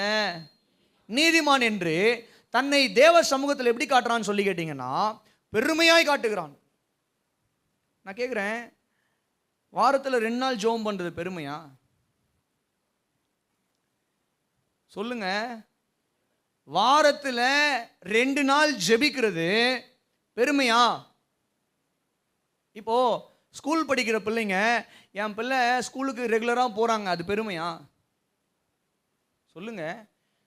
ஸ்கூல் படிக்கிற பிள்ளை ஸ்கூலுக்கு போய் தான் ஆகணும், அது கடமை, பெருமை இல்லை. பெற்றோருடைய கடமை பள்ளிக்கூடத்துக்கு அனுப்ப வேண்டியது, அந்த பிள்ளையினுடைய கடமை பள்ளிக்கூடத்துக்கு போக வேண்டியது, பெருமை இல்லை, அது கடமை. ஒரு கணவன் மனைவியின் இடத்துல பேசுகிறேன், என் மனைவி என்கிட்ட நல்லா பேசுவான், பெருமையா இது? மனைவின்னா கணவன்கிட்ட பேசணும், அது கடமை. கரெக்டா இல்லையா? சொல்லுங்க. என்னங்க பேசுங்க. யாரோ ஒருத்தர் கரெக்டு. அப்ப கவனிங்க, இது பெருமை அல்ல, கடமை. இவன் ஜெபிக்கிறான், நான் வாரத்தில் 2 நாள் ஜெபம் பண்றேன். ஏண்டா பரிசேயனே, நீ வாரத்தில் 2 நாள் ஜெபிப்பது என்பது பெருமை அல்ல, அது கடமை. அப்ப இன்னைக்கு நான் தினந்தோறும் ஜெபிக்கிறேன், நான் இத்தனை மணி நேரம் ஜெபிக்கிறேன், நான் இவ்வளவு நாள் ஜெபிக்கிறேன், நான் இதெல்லாம் செய்து ஜெபிக்கிறேன், 21 நாள் ஜெபிக்கிறேன், 41 நாள் ஜெபிக்கிறேன், இதெல்லாம் பெருமையா நமக்கு இருக்கக்கூடாது. அவைகள் எல்லாம் கடமையாய் நாம் பார்க்க வேண்டும். அல்லேலூயா. நான் தேசத்துக்காக ஜெபிக்கிறேன், பெருமை அல்ல. தேசத்துக்காக ஜெபிப்பது எல்லார் மீதும் விழுந்த கடமை. அல்லேலூயா. சத்தமா சொல்லுங்க. இவன் சொல்றான், நான் எனக்கு உண்டான எல்லாவற்றிலும் தசமபாகம் கொடுக்கிறேன். இப்ப கேள்வி, தசமபாகம் கொடுப்பது பெருமையா அல்லது கடமையா? பழைய ஏற்பாட்டில் கட்டாயமாய் எல்லா ஜனங்களும் என்ன பண்ணணும்னா 10ல் ஒரு பகுதியை தேவனுக்கு கொடுத்து விட வேண்டும். அது பழைய ஏற்பாட்டில் தேவன் விதித்த கட்டளை. அது எல்லா விசுவாசிகள் மீது விழுந்த கடமை. இப்போ இவன் என்ன பண்ணுறான், இவன் என்ன சொல்கிறான், நான் தசமபாகம் கொடுக்குறேன். ஆண்டவர் எப்படி பார்ப்பாருன்னா, டேய் இது பெருமை இல்லைப்பா, இது கடமை. என் மீது வைத்திருக்கிற அன்புக்கும் மரியாதைக்கும் கனத்துக்கும் அடையாளமாய் நீ உன்னோட வருமானத்தில் நீ கொடுப்பது பெருமை அல்ல, அது கடமை. என்னிடத்தில் நீ ஜெபிப்பது, ஜெபத்தின் மூலமாக தேவனோடு கூட பேசுவது என்பது பெருமை அல்ல, அது கடமை. வேதத்தை படிப்பது என்பது பெருமை அல்ல, அது கடமை. அல்லேலூயா சொல்லுங்க. நான் வாரத்தில் நான் தினந்தோறும் 1 அதிகாரம் படிக்கிறேன், 2 அதிகாரம் படிக்கிறேன், 5 அதிகாரம் 10 அதிகாரம் படிக்கிறேன் என்பது எல்லாம் பெருமை அல்ல, அது நம்முடைய கடமை. அல்லேலூயா சொல்லுங்க, சத்தமா சொல்லுங்க. நான் என்னுடைய தனிப்பட்ட வாழ்க்கையில் நீங்கள் எடுத்துக்கொள்வீர்களானால் பல மணி நேரம் வேதத்தை தியானிக்கிறேன், படிக்கல, தியானிக்கிறேன். I meditate this word. இந்த வேத வார்த்தைக்குள்ள நான் வாழ்ந்து கொண்டிருக்கிறேன், தியானிக்கிறேன். I live in this word. Not 5 minutes, 10 minutes, 30 minutes. More than hours. பல மணி நேரங்கள் ஒவ்வொரு நாளும் வேத புத்தகத்தை தியானிக்கிறேன். நான் ஒவ்வொரு தடவையும் நான் நினச்சிப்பேன், இது என் பெருமை கிடையாது, என் கடமை. நான் தியானித்தால் மாத்திரம்தான் ஜனங்களுக்கு சத்திய வார்த்தைகளை கொண்டு போக முடியும். நான் தியானித்தால் மாத்திரம்தான் என்னுடைய மாணவர்களுக்கு சத்தியத்தை சொல்லிக் கொடுக்க முடியும். அது எனக்கு பெருமை அல்ல. நான் வேதத்தை படித்து கற்றுக்கொண்டு தேவ சமூகத்தில் ஜெபிப்பது என்னுடைய கடமை. நான் ஜெபித்தால் தான் கர்த்தர் என்னை பயன்படுத்துவார், கர்த்தர் என்னை கொண்டு பெரிய காரியங்களை செய்வார் என்பது பெருமை அல்ல, அது என் மீது விழுந்த கடமை. அல்லேலூயா. கவனிங்க, இதெல்லாம் நமக்கு பெருமையா மாறிடும்னா இதுதான் சுயநீதி. நான் சர்ச்சுக்கு கரெக்டாக வந்துடுவேன், சரியா போவேன், காணிக்க கொடுப்பேன், நல்லா ஜெபம் பண்ணுவேன், நான் நல்லா பாட்டு பாடுவேன், நான் இப்படி நான் அப்படி அப்படின்னு சொல்லி ஒரு பெருமை இருக்கு பார்த்தீங்களா? இதெல்லாம் தான் சுயநீதியினால் வரக்கூடிய பெருமை. எவ்வளவு பெரிய காரியம் நம்ம செஞ்சாலுமே, எவ்வளவு பெரிய ஊழியம் நம்ம செஞ்சாலுமே, எவ்வளவு பெரிய தாளந்தும் கிருபையும் நமக்குள்ள இருந்தாலுமே தேவ சமூகத்தில் நம்மை தாழ்த்த கற்றுக்கொள்ள வேண்டும். அல்லேலூயா. இவைகள் எல்லாம் பெருமை அல்லங்க, இவைகள் எல்லாம் நம்ம மீது விழுந்த கடமை. நான் கர்த்தருக்காக இப்படி ஓடி ஊழியம் செஞ்சேன், நான் கர்த்தருக்காக தெரு தெருவாய் போய் ட்ராக்ஸ் கொடுத்துருக்கேன், நான் கர்த்தருக்காக இவைகள் எல்லாம் செய்தேன் என்றது சாட்சியாய் சொல்லலாம், ஆனால் பெருமையாய் சொல்லக்கூடாது. கர்த்தருக்காக நீங்க செய்த தியாகங்களை எல்லாம் சாட்சியா சொல்லுங்க, அது நம்முடைய கடமை, ஒரு நாளும் நம்முடைய பெருமை அல்ல. சொல்லுங்க, சத்தமாக தான் சொல்லுங்க. அல்லேலூயாவே சொல்ல மாட்டீங்களே, என்னங்க நீங்க? ஆண்டவர் இந்த பரிசேயர்களை குறித்து இன்னொரு காரியத்தை சொன்னார். வாசிக்கலாம், மத்தேயு 6வது அதிகாரத்துக்கு வாங்க. முதல் 5 வசனம். மனுஷர் காண வேண்டும் என்று உங்கள் தர்மத்தை செய்யாதபடிக்கு எச்சரிக்கையாருங்கள், செய்தால் பரலோகத்தில் இருக்கிற உங்கள் பிதாவிடத்தில் உங்களுக்கு பலன் இல்லை. ஆகையால் தர்மம் செய்யும் போது மனுஷரால் புகழப்படுவதற்கு, அந்த வார்த்தையை நீங்க, மாயக்காரர் ஆலயங்களிலும் வீதிகளிலும் செய்வது போல உனக்கு முன்பாக தாரை ஊதுவியாதே, அவர்கள் தங்கள் பலனை அடைந்து தீர்ந்தது என்று மெய்யாகவே உங்களுக்கு சொல்லுகிறேன். நீயோ தர்மம் செய்யும் போது உன் தர்மம் அந்தரங்கமாய் இருப்பதற்கு உன் வலதுகை செய்கிறதை உன் இடதுகை அறியாதிருக்க கடவுது. அப்பொழுது அந்தரங்கத்தில் பார்க்கிற உன் பிதா தாமே உனக்கு வெளியரங்கமாய் பலன் அளிப்பு. அன்றியும் ஜெபம் பண்ணும்போது மாயக்காரரை போல இருக்க வேண்டாம், மனுஷர் காணும்படி அவர்கள் ஜெப ஆலயங்களிலும் வீதிகளிலும் சந்திகளிலும் நின்று ஜெபம் பண்ண விரும்புகிறார்கள், தங்கள் பலனை அடைந்து தீர்ந்தது என்று மெய்யாகவே உங்களுக்கு சொல்லு. நீயோ ஜெபம் பண்ணும்போது உன் அறை வீட்டுக்குள்ள போயிட்டு உன் பிதாவை நோக்கி ஜெபம் பண்ணு, அப்பொழுது அந்தரங்கத்தில் பார்க்கிற பிதா வெளியரங்கமாய் உனக்கு பலனளிப்பு. அன்றியும் நீங்கள் ஜெபம் பண்ணும்போது அஞ்ஞானிகளைப் போல வீண் வார்த்தைகளை, அவர்கள் அதிக வசனிப்பினால் தங்கள் ஜெபம் கேட்கப்படும் என்று நினைக்கிறார்கள், அவர்களைப் போல நீங்கள் செய்யாதிருங்கள். உங்கள் பிதாவை நோக்கி நீங்கள் வேண்டிக் கொள்வதற்கு முன்பே.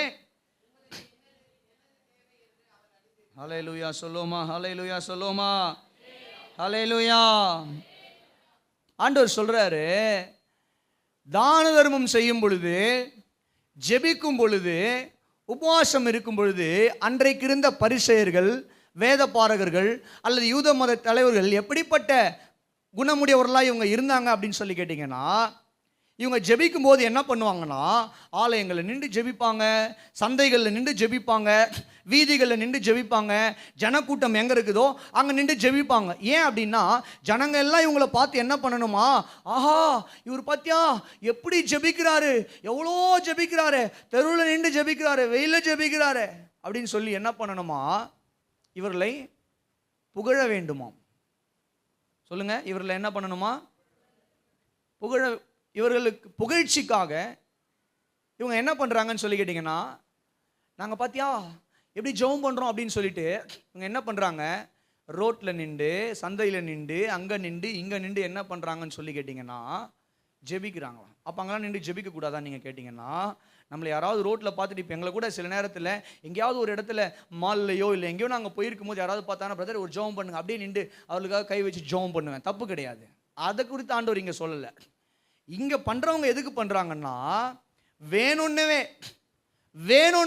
வேண்டுமென்றே என்ன பண்ணுறாங்கன்னு சொல்லிக்கிட்டீங்கன்னா, மனுஷங்கள்லாம் இவங்களை பார்த்து புகழணும், இவங்களை பெருமையாக பேசணும், பார்த்தியா இவர் எவ்வளோ பரிசுத்தவானா இருக்கிறாரு, தெருவில் நின்று ஜெபிக்கிறார் அப்படின்னு சொல்லி இவங்களை புகழணும் அப்படின்றதுக்காக இவங்க என்ன பண்ணுறாங்கன்னு சொல்லி கேட்டிங்கன்னா, தங்களுடைய மாய்மாலத்தை ஜபத்தின் மூலமாய் காண்பிக்கிறார்கள்.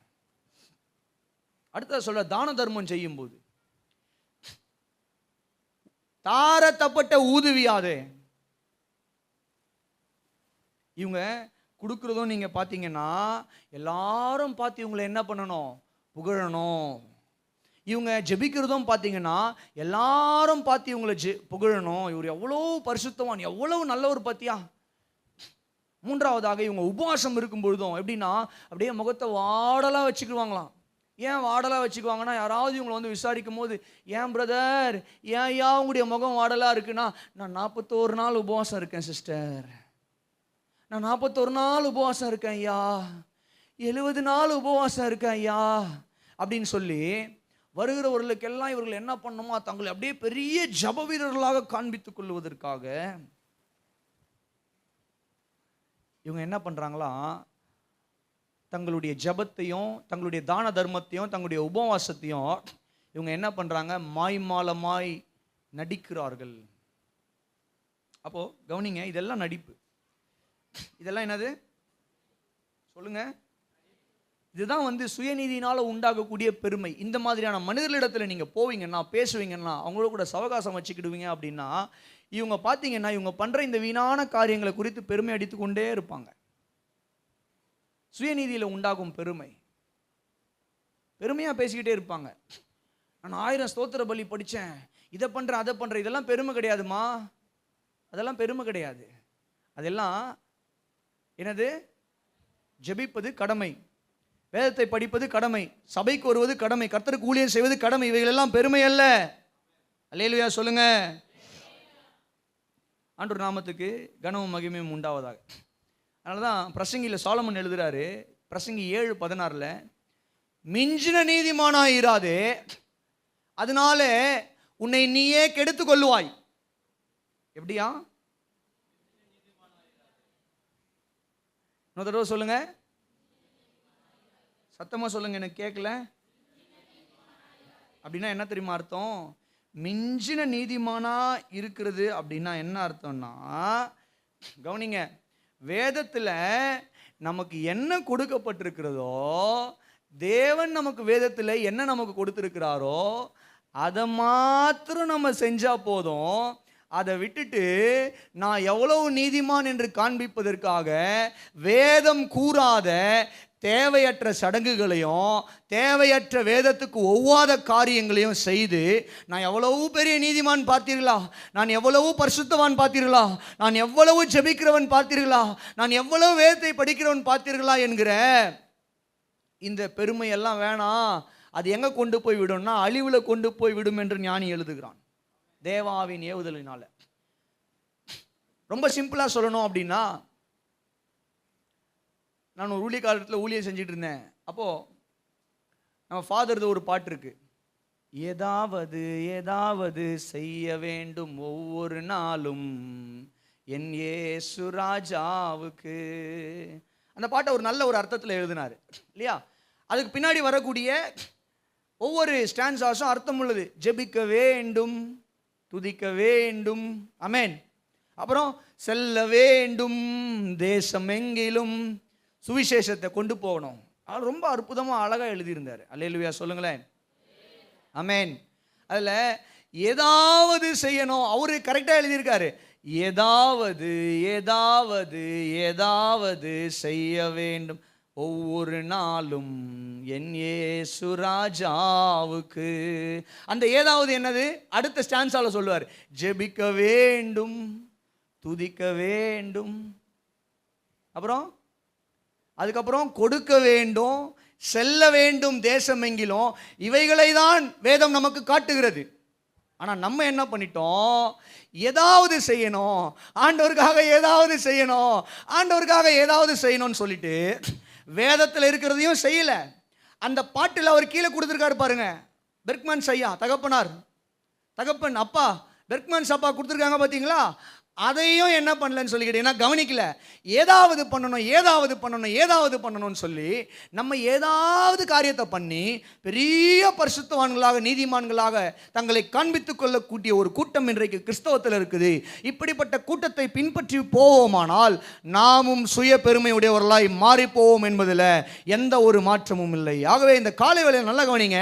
நீங்கள் ஜெபிப்பது பெருமை அல்ல, தேவனுடைய ஆலயத்துக்கு வருவது பெருமை அல்ல, கர்த்தருக்கு நீங்கள் கொடுக்கிற காணிக்கை பெருமை அல்ல, கர்த்தருடைய ஆலயத்தில் கர்த்தரை பாடுவது நீங்கள் பெருமை அல்ல, முழங்கால் படிட்டு ஜெபிப்பது பெருமை அல்ல, கர்த்தருடைய வார்த்தையை கொண்டு போய் நீங்கள் வேலை செய்கிற இடத்துல, படிக்கிற இடத்துல, நீங்கள் வசிக்கிற இடத்துல பேசுவது பெருமை அல்ல, ஆண்டவருக்காக தெருக்கல்ல நின்று ட்ராக்ஸ் கொடுக்கிறது பெருமை அல்ல, வியாதியஸ்தர்களுக்காக நீங்கள் ஜெபிப்பது பெருமை அல்ல. இது எல்லாம் நம் மீது விழுந்த கடமை. அல்லேலூயா சொல்லுங்க, ஆமென். இதெல்லாம் பெருமை கிடையாதுமா, இதெல்லாம் சொல்லுங்க கடமை. இதை கடமையாக பார்த்தா இதை செய்வதனால நமக்கு வரக்கூடிய பெருமை ஒரு நாளும் வராது. 5 மணி நேரம் இல்லை, 10 மணி நேரம் ஜெபம் பண்ணாலும் நம்ம பெருமையாக வெளியே என்ன பண்ண மாட்டோம்னா சொல்லுவோம், நான் 10 மணி நேரம் ஜெபம் பண்ணுறேன். எதுக்கு? மற்றவர்களுடைய பக்தி விருத்திக்காக. என்ன போல நீங்களும் ஜெபிக்கணும் அப்படின்ற பக்தி விருத்திக்காக நம்ம பேசுமே தவிர அதை பெருமையாக பேச மாட்டோம். அல்லேலூயா சொல்லுங்க, சத்தமாக சொல்லுங்க. பெருமை அடைந்த சபையெல்லாம் வேதத்தில் இருக்கிறது. நேரம் இல்லை, நான் காட்டினா நீங்கள் என்னை கல் எறிஞ்சிருவீங்க. எத்தனை குறிப்பு பேசியிருக்கேன்? 3 குறிப்பு. 4வது குறிப்பையும் 5வது குறிப்பையும் சுருக்கமாக முடிச்சிடுறேன். நிஜமாவே வேகமாக எடுத்து வாசிங்க. சங்கீதம் 52:1.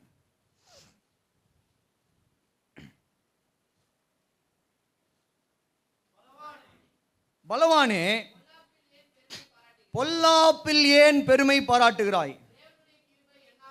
போதும்பா, இங்கே வாசிக்கிறோம். பலவானே, பொல்லாப்பில் ஏன் சொல்லுங்க, பொல்லாப்பில். 4வது, பொல்லாப்பினால் உண்டாகும் பெருமை. பொல்லாப்பினால் உண்டாகும் பெருமை என்னது? முதல் பெருமை எதனால உண்டாகிறது? புகழ்ச்சி மேன்மை அடைய ஆசையினால் உண்டாகும் பெருமை. 2வது, ஐஸ்வர்யமும் அதிகாரமும் பெருகுவதனால் உண்டாகும் பெருமை. 3வது, சுயநீதியினால் உண்டாகும் பெருமை. 4வது, பொல்லாப்பினால் உண்டாகும் பெருமை. இந்த பொல்லாப்பினால் உண்டாகும் பெருமை என்னன்னா, நம்ம இந்த இடத்துல கான்டெக்ஸ்ட் என்னன்னு சொல்லி கேட்டீங்கன்னா, தோவேக் அப்படின்ற ஒரு மனுஷன் இருந்தான். தோவேக்கு அவன் பேரு டோயக் இங்கிலீஷ்ல. இவன் யாருன்னா சவுலினுடைய ஒரு உண்மையான விசுவாசி. தாவீது சவுலுக்கு பயந்து ஓடி கெபிகள் எல்லாம் ஒளிந்து கொண்டிருக்கிற நாட்கள்ல அபிமெலேக்கு என்கிற ஒரு ஆசாரியின் இடத்துல இந்த தாவீது ஒரு நாள் என்ன பண்றான்னு சொல்லி கேட்டீங்கன்னா, அவன் இருந்தான் அங்க. சில காரியங்கள் எல்லாம் அபிமெலேக்கு தாவீதுக்கு தெரியாம கொடுத்து என்ன பண்றான்? உதவி செய்யறான். தாவீதுனுடைய காரியம் என்னன்னு சொல்லி தெரியாது அபிமெலேக்குக்கு. அவன் என்ன பண்றான்? அன்பின் நிமித்தம் கொடுத்து உதவி செய்கிறான். இப்போ சவுல் ஒரு பக்கம் தாவீதை தேடிக்கிட்டு இருக்கான். தாவீது எங்க? கொல்லணும்னு சொல்லி. இப்போ தாவீது அபிமெலேக்கு இடத்துல வந்ததை இந்த தோவேக் என்ன பண்ணானா பார்த்துட்டான். இந்த தோவேக் யாருன்னா ஒரு ஏதோமியன். தோவேக் என்ன பண்ணிட்டான்னு சொல்லி கேட்டீங்கன்னா, தாவீது இங்கே தாண்டா இருக்கிறான், என்னுடைய எஜமானன் இவனை தேடிக்கிட்டு இருக்காருல்ல, எல்லாத்தையும் பார்த்துக்கிட்டான். என்னெல்லாம் பண்ணுறாங்க, அபிமெலேக்கு என்னெல்லாம் எடுத்து கொடுக்குறான், உள்ளே இருக்கிற அந்த அப்பத்தை எல்லாம் எடுத்து கொடுக்குறான். அப்புறம் வேற என்ன கொடுக்குறான், பட்டயங்களை கொடுக்குறான், கோலியாத்தினுடைய பட்டயத்தை கொடுக்குறான். யார் சொன்னது? வெரி குட், கிரேசியஸ் சிஸ்டர், கர்த்தர் உங்களை ஆஸ்வதிப்பார். கோலியாத்தினுடைய பட்டயத்தை எடுத்து கொடுக்குறான். இதெல்லாம் பார்த்த உடனே இந்த தோவேக் என்ன பண்ணுறான்னு சொல்லி கேட்டிங்கன்னா, நேராக ஓடி போயிட்டு சவுல் இடத்துல காட்டி கொடுத்துட்டான். தாவீது இங்கே வந்தான், நான் பார்த்தேன். தாவீது இங்கே வந்தான், நான் பார்த்தேன் அப்படின்னு சொன்ன உடனே சவுல் உடனே தோவேக்கு ஒரு ஆர்டர் போடுறான். உடனே போயிட்டு என்ன பண்ணுனா, அபிமெலேக்கையும் அவனை சார்ந்த அத்தனை ஆசாரியர்களையும் கொன்று போடுன்னு சொன்ன உடனே இந்த தோவேக்கு என்ன பண்ணுறான்னா, உடனே வந்து அவன் என்ன பண்ணுறான்னா அத்தனை ஆசாரியர்களையும் கொன்று போட்டான், வெட்டிட்டான். தாவீதுக்கு எப்படிடா நீங்கள்லாம் உதவி செய்வீங்க அப்படின்னு சொல்லி தேவ மனிதர்களை, தேவ சமூகத்தில் தூபம் காட்டுகிற, பலியிடுகிற, தேவனிடத்தில் மக்களுக்காக பரிந்து பேசி கொண்டிருக்கிற தேவ ஊழியர்களை இந்த அந்நிய தேசத்தான் ஆகிய ஏதோமியன் ஆகிய தோவேக் என்ன பண்ணான்னா கொன்று போட்டான். கொன்று போட்டுட்டு என்ன பண்ணுறான்னா இப்போ பெருமை அடித்துக் கொள்ளுகிறான். என்ன பெருமை அடித்துக் கொள்ளுகிறான்? இவன் பார்க்கிற இடங்கள்ல பேசுகிற மனிதர்களிடத்துல எல்லாம், ஏன் தெரியுமா நான் இவங்களை கொன்னேன், ஒருத்தர் விடாம எல்லாரையும் கொன்னுட்டேன், நான் எல்லாரையும் கொன்னுட்டேன். தாவீதை பார்த்தேன், போய் எங்கள் ஓனர் கிட்ட சொன்னேன், எங்கள் ஓனர் எனக்கு அதிகாரத்துக்கு எல்லாரையும் கொல்லுன்னு சொன்னார், எல்லாரையும் கொன்னுட்டேன் அப்படின்னு சொல்லி இவன் என்ன பண்ணுறான்னா எல்லாரிடத்துலையும் பெருமை பேச ஆரம்பித்து விட்டான். தோவேக் எல்லாரிடத்துலையும் பெருமை எதை குறித்து பெருமை பேசுகிறான்? இவன் செய்த பொல்லாத காரியத்தை குறித்து பெருமை பேசுகிறான். என்ன பொல்லாத காரியம்? தாவீதை காட்டி கொடுத்தது மாத்திரமல்ல, அங்க இருந்த அத்தனை ஆசாரியர்களையும் தன்னுடைய கரங்களால் கொன்று போட்டது. இவருக்கு இப்ப என்ன ஆயிடுச்சுன்னு சொல்லி கேட்டீங்கன்னா பெருமை ஆயிடுச்சு. தாவீதை காட்டி கொடுத்தேன், தாவீதுக்கு உதவி செய்தான், ஆசாரியர்களை கொன்று போட்டேன் என்கிற பெருமை உனக்குள்ள வந்து பெருமையாய் பேசும் பொழுது, இந்த சூழ்நிலையில் தாவீது எழுதுகிற சங்கீதம் தான் 52வது சங்கீதம். அல்லேலூயா சொல்லுங்க, நல்லா சொல்லுங்க. அப்ப சொல்றான், பலவானே, தோவேக்கே, நீ இன்னைக்கு பலவானா இருக்கிற, ஆனா உன்னுடைய பொல்லாப்புல ஏன் பெருமை பாராட்டுற? தேவனுடைய கிருபை எங்களோடு என்னாலும் உள்ளது. ஆமென். நீ கேடுகளை செய்ய எத்தனை பண்ணுகிறாய், என்னென்ன காரியமோ செய்யற, ஆனா தேவன் உன்னை என்றென்றைக்கும் இராதபடிக்கு அழித்து போடுவார். அந்த 5வது வசனம், தேவன் உன்னை அழிச்சு போடுவார் சொல்றான். தேவன் உன்னை அழிச்சு போடுவார். உன் பொல்லாப்புனால பெருமை பாராட்டி கொண்டிருக்கிறாயா தோவேக்? உன் பொல்லாப்புனால என்னை காட்டி கொடுத்துட்டேன் பெருமை பாராட்டி கொண்டிருக்கிறாயா? போகிற இடத்துல எல்லாம் தாவீதை நான் காட்டி கொடுத்துட்டேன், தாவீதை நான் பார்த்தேன்னு சொல்லி பெருமை பாராட்டி கொண்டிருக்கிறாய்.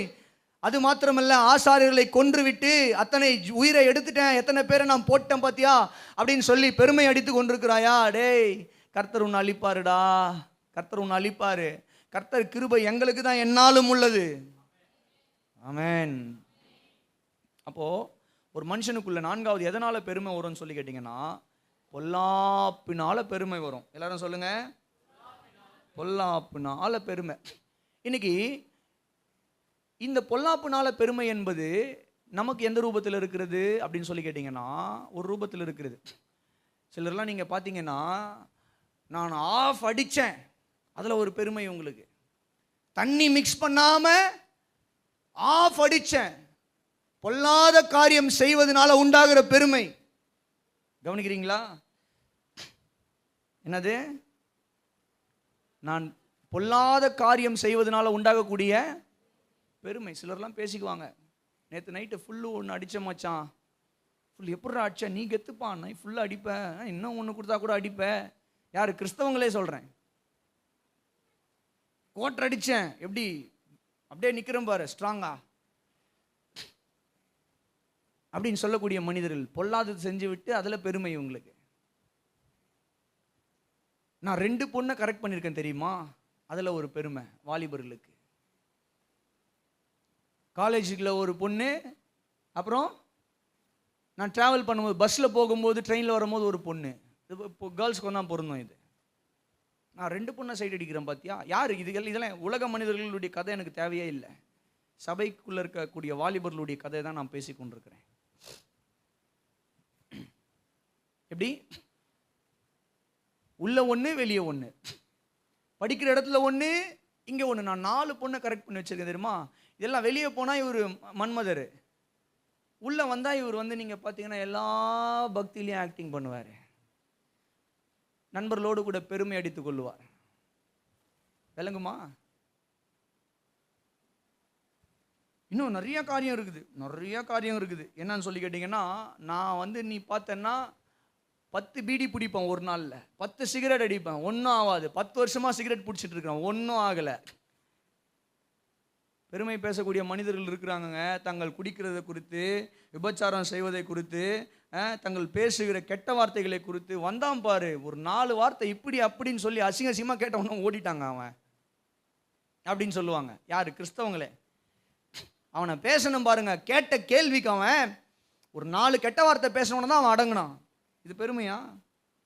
சண்டை போடுறதுல பெருமை, ஏமாற்றுறதுல பெருமை. அங்கே ஒரு கடைக்கு போனேன், அங்கே என்ன ஆச்சுன்னா, காசு கொடுக்காம அவர் அசந்த நேரம் பார்த்து ஒரு 300 ரூபாய் ஏமாத்திட்டு வந்துட்டேன். இதில் ஒரு பெருமை மற்றவங்க இடத்துல சொல்லுவாங்க, கர்த்தர் எனக்கு இந்த 300 ரூபாய் கொடுத்தாருன்னுவாங்க. இதெல்லாம் கர்த்தர் கொடுத்ததா? பிசாசு கொடுத்தது. இது கர்த்தர் கொடுத்ததா? யார் கொடுத்தது? பிசாசு கொடுத்தது. எவனோ ஒருத்தனை ஏமாத்திட்டு அந்த காசை கர்த்தர் கொடுத்தாருன்னா, ஏமாற்றி கொடுக்குற காசு கர்த்தர் கொடுக்குற காசா? அது பிசாசு கொடுக்குற காசு. இதில் பெருமை உங்களுக்கு. இதை வேற சாட்சியாக வேற வந்து சொல்லுவாங்க. அதான் கொடுமை. இதில் உச்சத்தில் கொடுமையிலும் கொடுமை அதுதான். ஊரை ஏமாத்திட்டு இல்லை கடையை ஏமாத்திட்டு அவன் கஷ்டப்பட்டு பொருட்களை வாங்கி வந்து வச்சிருப்பான், அவனை ஏமாற்றி அவனை பேரம் பேசி அவனை பிரெயின் வாஷ் பண்ணி அவனை ஏமாத்திட்டு ஒரு வாங்கிட்டு வந்து இதை பெருமையாக 4 பேர்கிட்ட சொல்லிப்பாங்க. அதை பெருமையாக சாட்சியாக வேற சொல்லுவாங்க. இதெல்லாம் கர்த்தர் ஒரு நாள் அங்கீகரிக்க மாட்டேன். இதுதான் பொல்லாங்குனால உண்டாகிற பெருமை. டிக்கெட் எடுக்காமல் ட்ராவல் பண்ணிட்டு பெருமையாக பேசிக்கிறது. டிக்கெட் எடுக்காமல் ட்ராவல் பண்ணிட்டு பெருமையாக பேசிக்கிறது. இப்போ உங்களுக்கெல்லாம் டிக்கெட் ஃப்ரீ இந்த அரசாங்கத்தில் கொடுத்துட்டாங்க இல்லையா? ஆமாவா இல்லையா? ஒரு நாள் என் மனைவியும் அப்படி தான் வந்தா, பஸ்ஸில் ஏறி வந்துட்டா. நான் கேட்குறேன், நான் உனக்கு காசு கொடுக்கவே மறந்துட்டேன்னா எப்படி வந்த நீ அப்படின்னா, வந்தேன் டிக்கெட் எடுக்காமல் வந்தியா? அது தப்பு இல்லை. இல்லை ஃப்ரீயாக கொடுத்துட்டாங்கல்ல, ஃப்ரீ. அவளுக்கும் தெரியாது, தெரியாமல் தான் ஏறி இருக்கிறா. டிக்கெட்டுக்கு காசு நீட்ட உடனே ஃப்ரீமான்னு சொல்லியிருக்காரு பாருங்க. சரி, நல்லதாக போச்சு. அப்போ இனிமேல் ஒரு முடிவு எடுத்துட்டேன், இனிமேல் எங்கே போனாலும் பஸ்லேயே அனுப்பிச்சிட வேண்டியதான், ஃப்ரீயாகவே போயிட்டு வந்துடு. கர்த்தர் நாமத்துக்கு மகிமையும் கனமும் உண்டாவதாக. ஐயாங்க அண்ணங்க மாதிரிலாம் இருக்கீங்க, உங்களுக்குலாம் கூட நல்ல ஆலோசனை கொடுக்குறேன் பாருங்கள். மனைவி எங்கேயாவது போகணுன்னு சொல்கிறாங்களா, தயவு செஞ்சு பஸ்ஸில் அனுப்பிச்சிருங்க, ஃப்ரீயாக போயிட்டு வந்துடுவாங்க. நமக்கு ஒரு 200 ரூபா 100 ரூபா பெட்ரோல் மிச்சமாகும். கர்த்தர் நல்லவராக இருக்கிறார். அப்புறம் கவனிங்க, இந்த மாதிரி இதெல்லாம், அதாவது இந்த அநியாயமான காரியங்கள் எல்லாம் செஞ்சுட்டு வந்து நம்ம பெருமை பாராட்டுறோம் பார்த்தீங்களா? சினிமாவுக்கு போயிட்டு வந்து சினிமாவில் அங்கே தேட்டரில் போட்டு இல்லை டிஜே போட்டு நல்லா கூத்தடிச்சு டான்ஸ் ஆடிட்டு, சினிமாவில் நல்லா கூத்தடிச்சு டான்ஸ் ஆடிட்டு வந்து நம்ம பெருமை அடித்து கொள்வது எல்லாம், இதெல்லாம் நீங்கள் பார்த்தீங்கன்னா பொல்லாப்பினால் உண்டாகிற பெருமை. இது கர்த்தருக்கு அருவருப்பானது. இது கர்த்தருக்கு சொல்லுங்க, கர்த்தருக்கு அருவருப்பானது. இது கர்த்தர் இதெல்லாம் ஒரு நாள் அங்கீகரிக்க மாட்டார். இப்படிப்பட்ட காரியங்கள் நமக்குள்ளே இருக்குமானால், நம்ம பேசுகிற கெட்ட வார்த்தை நிமித்தம் பெருமை, போடுகிற சண்டை நிமித்தம் பெருமை, நமக்குள்ளே இருக்கிற பொல்லாத காரியங்களை செய்துவிட்டு நம்ம அதை பெருமையாய் வெளியே சொல்லக்கூடிய எண்ணம் நமக்குள்ளே இருக்குமானால், இந்த காலை வேளையில் அவைகள் எல்லாவற்றையும் தகர்த்தெறிய வேண்டும். ஆமென். நல்லா வரல பாருங்க. கடைசியாக ஒரு பெருமை இருக்கிறது. இதுதான் வந்து நீங்கள் பார்த்தீங்கன்னா சிரிப்பில் உச்சக்கட்ட பெருமை. இது காமெடியான பெருமை. இது சொல்லும் போதே சார் சிரிக்கிறார், சுபாஷ் சார். என்னவா இருக்கும் தெரியல அப்படின்னு யோசிக்கிறாரு நினைக்கிறேன். இது உச்சக்கட்ட ஒரு காமெடியான ஒரு பெருமை. இது என்னன்னு சொல்லி கேட்டீங்கன்னா, எழுதிக்கிறீங்களா? வீண் பெருமை. என்னது? Pride of vain glory. வீண் பெருமை. சொன்னீங்களா? சொல்லுங்க, என்ன பெருமைங்க? மீன் பெருமையா? வீண் பெருமை. ஆண்டவர் நாமத்துக்கு கனமும் மகிமையும் உண்டாவதாக. எரேமியா 23:16 டக்குன்னு எடுத்து வாசிங்க. பிலிப்பியர் 2:3 ஒருத்தர் வாசிங்க. எரேமியா நிக்கேஷ் எடு, பிலிப்பியர் 2:3 கிரேஸ் சிஸ்டர் எடுங்க. எரேமியா 23:16, பிலிப்பியர் 2:3. எது முதல்ல எடுத்தாலும் வாசிங்க. வாசிங்கக்கா. உங்களுக்கு தீர்க்க தரிசனம் சொல்லுகிற தீர்க்கதரிசிகள் வார்த்தைகளை கேளாதிருங்கள், அவர்கள் உங்களை வீண் பெருமை கொல்லும்படி செய்கிறார்கள். போதும். அன்னைக்கு இருந்த எரேமியா ஜனங்களுக்கு ஒரு வார்த்தையை கொடுக்கிறாரு. பொய்யான தீர்க்கதரிசிகளுடைய வார்த்தையை நம்பாதீங்கப்பா, ஏன்னா அவங்க உங்களை வீண் பெருமை அடையும்படி செய்கிறார்கள். வீணான பெருமை அடையும்படி என்ன பண்றாங்கன்னா, உனக்கு சில தீர்க்க தரிசனங்களை சொல்றாங்க. நீயும் அதை நம்பிட்டு என்ன பண்றேன்னு சொல்லி கேட்டா, வீணான பெருமை அடைந்து வீணான காரியங்களை பேசி சுற்றி திரிந்து கொண்டிருக்கிறாய். நடக்காத காரியங்களை சொல்லி சுற்றி திரிகிறேன். I believe in prophecy, I believe in prophets. தீர்க்க தரிசனங்களையும் தீர்க்கதரிசிகளையும் நான் நம்புகிறவன். ஆனால் பொய் தீர்க்க தரிசனங்களையோ பொய் தீர்க்கதரிசிகளையோ அல்ல. இங்கே எரேமியா பொய் தீர்க்கதரிசிகளையும் கள்ள தீர்க்கதரிசிகளையும் குறித்து எச்சரித்து ஜனங்களிடத்தில் சொல்லக்கூடிய ஒரு வார்த்தை. நம்பாதேன்றார். அதை நம்பாதப்பா. அவங்க நம்பி நீ போகிறதுனால உனக்குள்ள ஒரு வீண் பெருமை உண்டாகிறது. வீணான காரியங்கள், you are filled with false hopes. தவறான சில நம்பிக்கைகளை உனக்கு தீர்க்க தரிசனமாய் உரைக்கிறார்கள். அந்த நம்பிக்கைகள் உன்னுடைய இருதயத்தில் வீணான நம்பிக்கையாக வீணான பெருமைகளை நீ சுற்றி பேசி திரிந்து கொண்டிருக்கிறாய். அப்போ வீணான காரியத்தை நீ நம்புறதுனால நீயே என்ன பண்ற, உன்னை பெருமையா பேசிக்கொண்டிருக்கிறாய். பெருமையாக பேசிக்கொண்டு பெருமையாக காரியங்களை செய்து கொண்டிருக்கிறாய். நடக்காத காரியங்களுக்காக யாரோ ஒருத்தர் போய் சொல்லிட்டு போயிட்டாங்க, யாரோ ஒருத்தர் ஏதோ ஒன்று ஆதாயத்துக்காக சொல்லிட்டு போற கள்ள தீர்க்கதரிசிகளுடைய வார்த்தைகளை நம்பி நீ வீணா பெருமை அடிச்சிட்டு இருக்காத. நாளை தினத்தை குறித்து வீண் பெருமை பாராட்டாதே. அல்லேலூயா. பிலிப்பியர் 2:3 எடுத்தீங்களா? வாசிங்க. ஒன்றையும் வாதினாலாவது, பவுல் எழுதுறாரு, வீண் பெருமையினாலாவது செய்யாமல். அல்லேலூயா சொல்லுவோமா? அல்லேலூயா சொல்லுவோமா? பவுல் சொல்றாரு, எதை செய்தாலும் ஒன்றையும் வீண் பெருமையினால செய்யாதீங்க. என்னது? ஒன்றையும் வீண் பெருமையினால செய்யாதீங்க. நீங்க பாடுறீங்களா? வீண் பெருமைக்காக அதை செய்யாதீங்க. ஜெபிக்கிறீங்களா? பெருமைக்காக அதை செய்யாதீங்க. பெருக்கிறீங்களா? பெருமைக்காக அதை செய்யாதீங்க. சமைக்கிறீங்களா? கர்த்தருடைய ஊழியத்தில் பெருமைக்காக அதை செய்ய வேண்டாம். கர்த்தருக்காக ஊழியம் செய்கிறோமா, பணிவிடை செய்கிறோமா, பெருமைக்காக அதை ஒரு நாளும் செய்ய வேண்டாம். கர்த்தருக்காக கொடுக்கிறோமா, பெருமைக்காக நாம் அதை செய்ய வேண்டாம். எந்த ஒரு காரியத்தை செஞ்சாலும், உங்களுடைய தனிப்பட்ட வாழ்க்கையிலேயே நீங்கள் எந்த ஒரு காரியத்தை செய்தாலும் கூட அதை வீண் பெருமையினால என்ன பண்ணாதீங்க. சொல்லுங்க, செய்யாதீங்க. வீணா பெருமையை தேடி செய்யாதீங்க. வீணாய் பெருமையை தேடி செய்யாதிருங்கள். அல்லேலூயா சொல்லுங்களேன். இது ஒரு பக்கம் இருக்க, இந்த வீண் பெருமை அப்படின்றதுல இன்னொரு வெளிப்பாடு இருக்கு. அதாவது வீணாய் மனிதர் நம்மை புகழ வேண்டும் என்று செய்யக்கூடாது. இன்னொன்று, சிலர் நீங்கள் பார்த்தீங்கன்னா வீண் பெருமை பேசுகிறவங்க நீங்கள் பார்த்தீங்கன்னா இவங்க அடிச்சு விடுவாங்க பாருங்க. என்னது? ரீல். அதுக்கு இப்போ ஒரு புது பேர் இருக்கு, தெரியுமா? எனக்கு தெரியாது. ஒரு 2 நாளைக்கு முன்னாடி ஒரு பையன் கிட்ட பேசிட்டு இருந்தேன் பாருங்க. நான் சொன்னேன், டேய் ரீல் விடாதடா அப்படின்னு சொல்றது. நான் என்ன பண்ணேன், அவன் பேசிக்கிட்டே இருக்கும்போது இப்படி காட்டினேன். நாங்கள் படித்தப்பெல்லாம் ரீல் விடாதன்னு தான் பேசுவோம். சும்மா ரீல் விடாதப்பா. அவன் சொல்கிறான், அண்ணா நான் உருட்டெல்லாம் உருட்டலனான்றான். உருட்டெல்லாம் உருட்டல. நான் கேட்குறேன், என்ன உருட்டெல்லாம் உருட்டல? நான் பொய்யெல்லாம் சொல்லனே. அதுதான், அது ரீலோ உருட்டோ என்னவோ, ஒவ்வொரு ஜென்ரேஷன் மாறும் போது ஒவ்வொரு ஸ்லாங் மாறுது பாருங்க. அப்போ என்ன நடக்குதுன்னு சொல்லி கேட்டிங்கன்னா, இவங்க அடிப்பாங்க பாருங்க கதை. இதெல்லாம் வீண் பெருமை.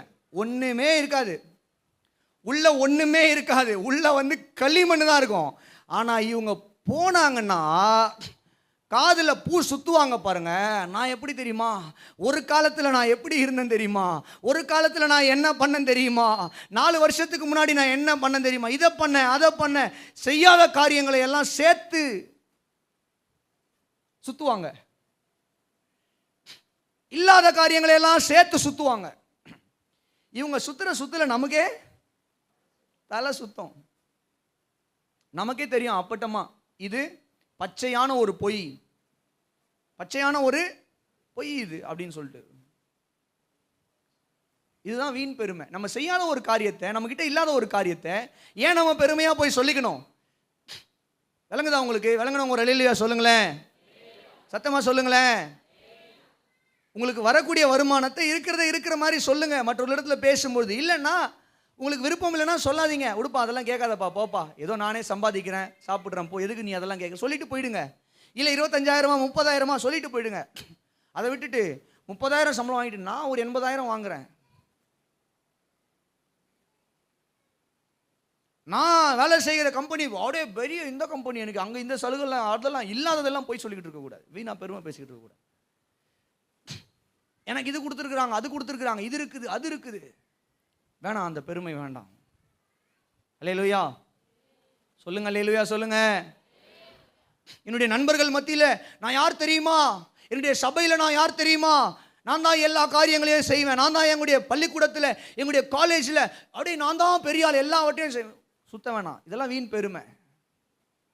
ஆமேன், சத்தமாக சொல்லுங்க. நம்ம என்ன செய்கிறோமோ அதை செஞ்சுட்டு நான் அப்பிரயோஜனமான ஊழியக்காரன், நான் என்னங்க நான் பெருக்குவேங்க சர்ச்சில், நான் என்னங்க நான் ஒரு பிரசங்கம் பண்ணுவேங்க, அவ்வளோதாங்க, பெரிய இதெல்லாம் ஒன்றும் கிடையாது, ஒரு சின்ன சர்ச்சுங்க, எங்கள் சர்ச்சு ஒரு 60 பேர் 50 பேர் வருவாங்க. இன்றைக்கு வரைக்கும் நான் எங்கே போனாலும் உங்கள் சபையில் எத்தனை பேர் வராங்க, எங்கள் சபை சின்ன சபைங்க, ஓப்பனாக சொல்லிவிடுவேன். எங்கள் சபையினுடைய அளவு 20க்கு 40, எங்கள் கிட்ட வந்து 60-70 விசுவாசிங்க இருக்கிறாங்க. ஆனால் சபைக்கு நியாயமாக சபைக்கு வரக்கூடிய விசுவாசிகள் 40-50 தான் எங்களுடைய ஸ்ட்ரென்த்து. எனக்கு பெருமை அவசியம் இல்லை. 100 பேர் எங்கள் சர்ச்சுக்கு வராங்க, ஒரு நாளும் நான் போய் பொய் சொல்லணும்னு அவசியம் கிடையாது.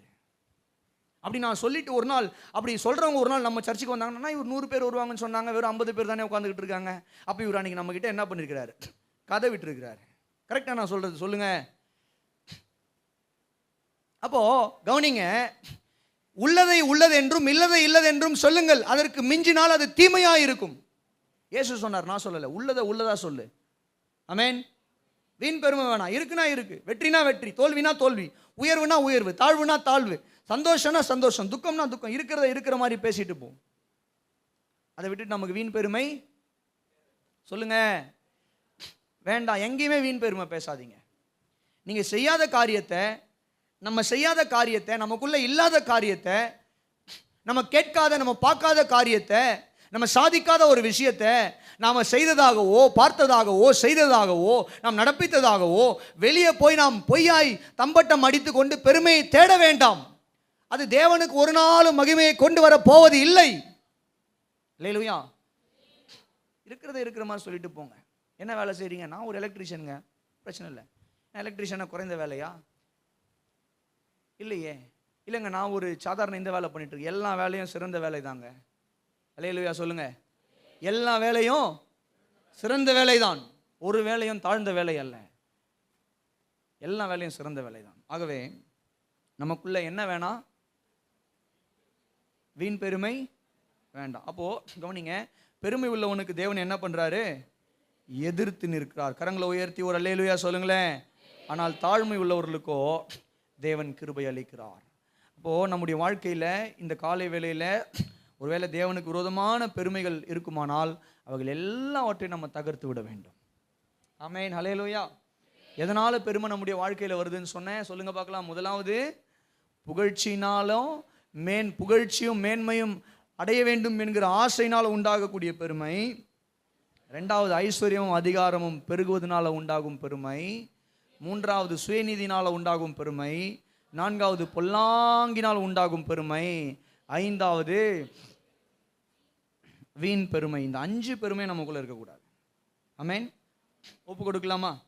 ஜெபிக்கலாங்களா? கண்களை மூடி எத்தனை பேர் தாழ்த்தி ஜெபிக்க முடியும்? ஒருவேளை இந்த காலை வேளையில் உங்களுக்குள்ள இந்த 5ல் ஏதாவது ஒன்று இருந்தால் கூட நம்ம அவுட்டு தான். இந்த 5ல் ஏதாவது ஒன்று இருந்தால் கூட நம்ம அவுட்டு தான். அதனால இந்த காலை வேளையில் நம்ம என்ன பண்ணணும்? ஆண்டவரே, இந்த 5 காரியமாக எனக்குள்ள இருக்கக்கூடாதுப்பா. கர்த்தர் உங்களை ஆஸ்வதிப்பார். நான் சொல்ல, கர்த்தர் உங்களை ஆஸ்வதிப்பார், மேன்மைப்படுத்துவார், உங்கள் சூழ்நிலைகள் எல்லாவற்றையும் மாற்றுவார், உங்களுடைய மனவாஞ்சைகளை நிறைவேற்றுவார், உங்களுடைய விருப்பங்களை எல்லாம் அவர் கொடுப்பார், உங்களுடைய எதிர்பார்ப்புகளை நிறைவேற்றுவார். கர்த்தர் உங்களுடைய சரீரத்தில் சுகம் பலன் தருவார். அல்லேலூயா. ஆனால் நமக்கு இந்த 5 பெருமையும் வேண்டாங்க. எத்தனை பேர் சொல்ல முடியும்? அல்லேலூயா சொல்ல முடியும்? ஜெபிக்கலாமா? ஆண்டவரே, நான் ஜெபிக்கிறேன்ப்பா இந்த நல்ல காலை வேலைக்காக ஸ்தோத்திரம் அப்பா. இயேசுவின் நாமத்தில் ஆண்டவரே, எங்களுக்குள்ள ஆண்டவரே நாங்கள் வீணான பெருமை உடையவர்களாக, பொல்லாங்கினால பெருமை அடைகிறவர்களாக, ஆண்டவரே சுயநிதியினால பெருமை பாராட்டுகிறவர்களாக, ஐஸ்வர்யம் மிகுதியினால பெருமை உள்ளவர்களாய், ஆண்டவரே புகழ்ச்சியை தேடி ஓடி பெருமைக்காக அலைகிறவர்களாய் நாங்கள் மாறாமல் ஆண்டவரே, என்னாலும் உம்முடைய சமூகத்திலே ஆண்டவரே எங்களை தாழ்த்தி ஆண்டவரே ஒப்பு கொடுக்கப்பட்ட ஒரு வாழ்க்கையை வாழ கர்த்தர் எங்களுக்கு கிருபை தருவீராக. வந்த ஒவ்வொரு தேவ பிள்ளைகளை ஆஸ்வதிங்க. ஒருவேளை எங்களுடைய இருதயத்தில் ஆண்டவரே அப்படிப்பட்ட பெருமை இருக்குமானால் கர்த்தர் எல்லா பெருமைகளை கர்த்தர் இந்த வேளையில நாங்கள் ஒப்பு கொடுக்கிறோம் ராஜா. எல்லாவற்றையும் கர்த்தர் பரிசுத்த ஆவியானவர் நீர் தகர்த்து போடும்படியாய் ஜெபிக்கிறோம். எங்களுடைய பெருமை எங்களை விட்டு அகலுவதாக. நாங்கள் பெருமை பாராட்டுவதென்றால் இயேசுவின் சிலுவையை குறித்தே மேன்மை பாராட்டுவோம். இயேசுவினுடைய தியாகத்தையே மேன்மை பாராட்டுவோம். இயேசுவையே மேன்மை பாராட்டுவோம். எங்களுடைய செல்வமோ, எங்களுடைய நீதியோ, எங்களுடைய வீண் பெருமைகளோ அல்ல அப்பா. எங்களுடைய உயர்வோ புகழ்ச்சியோ அல்ல. இந்த காலை வேளையில் நீர் எங்களுக்கு கொடுத்த அத்தனை உயர்வையும் புகழ்ச்சியும் உம்முடைய பாதத்தில் சமர்ப்பிக்கிறோம் ராஜா. உம்முடைய பாதத்தில் ஒப்பு கொடுக்கிறோம் தகப்பனே. உம்முடைய பாதத்தில் சமர்ப்பிக்கிறோம் ராஜா. தாழ்த்துகிறோம். கர்த்தர் ஒவ்வொருவரையும் உயர்த்துங்க. இயேசுவின் மூலம் எங்கள் நல்ல பிதாவே, ஆமென். ஒரு ஆமென் கூட சொல்ல மாட்டீங்களா நீங்க? கரங்களை உயர்த்தி சத்தமா அல்லேலூயா சொல்லுங்க.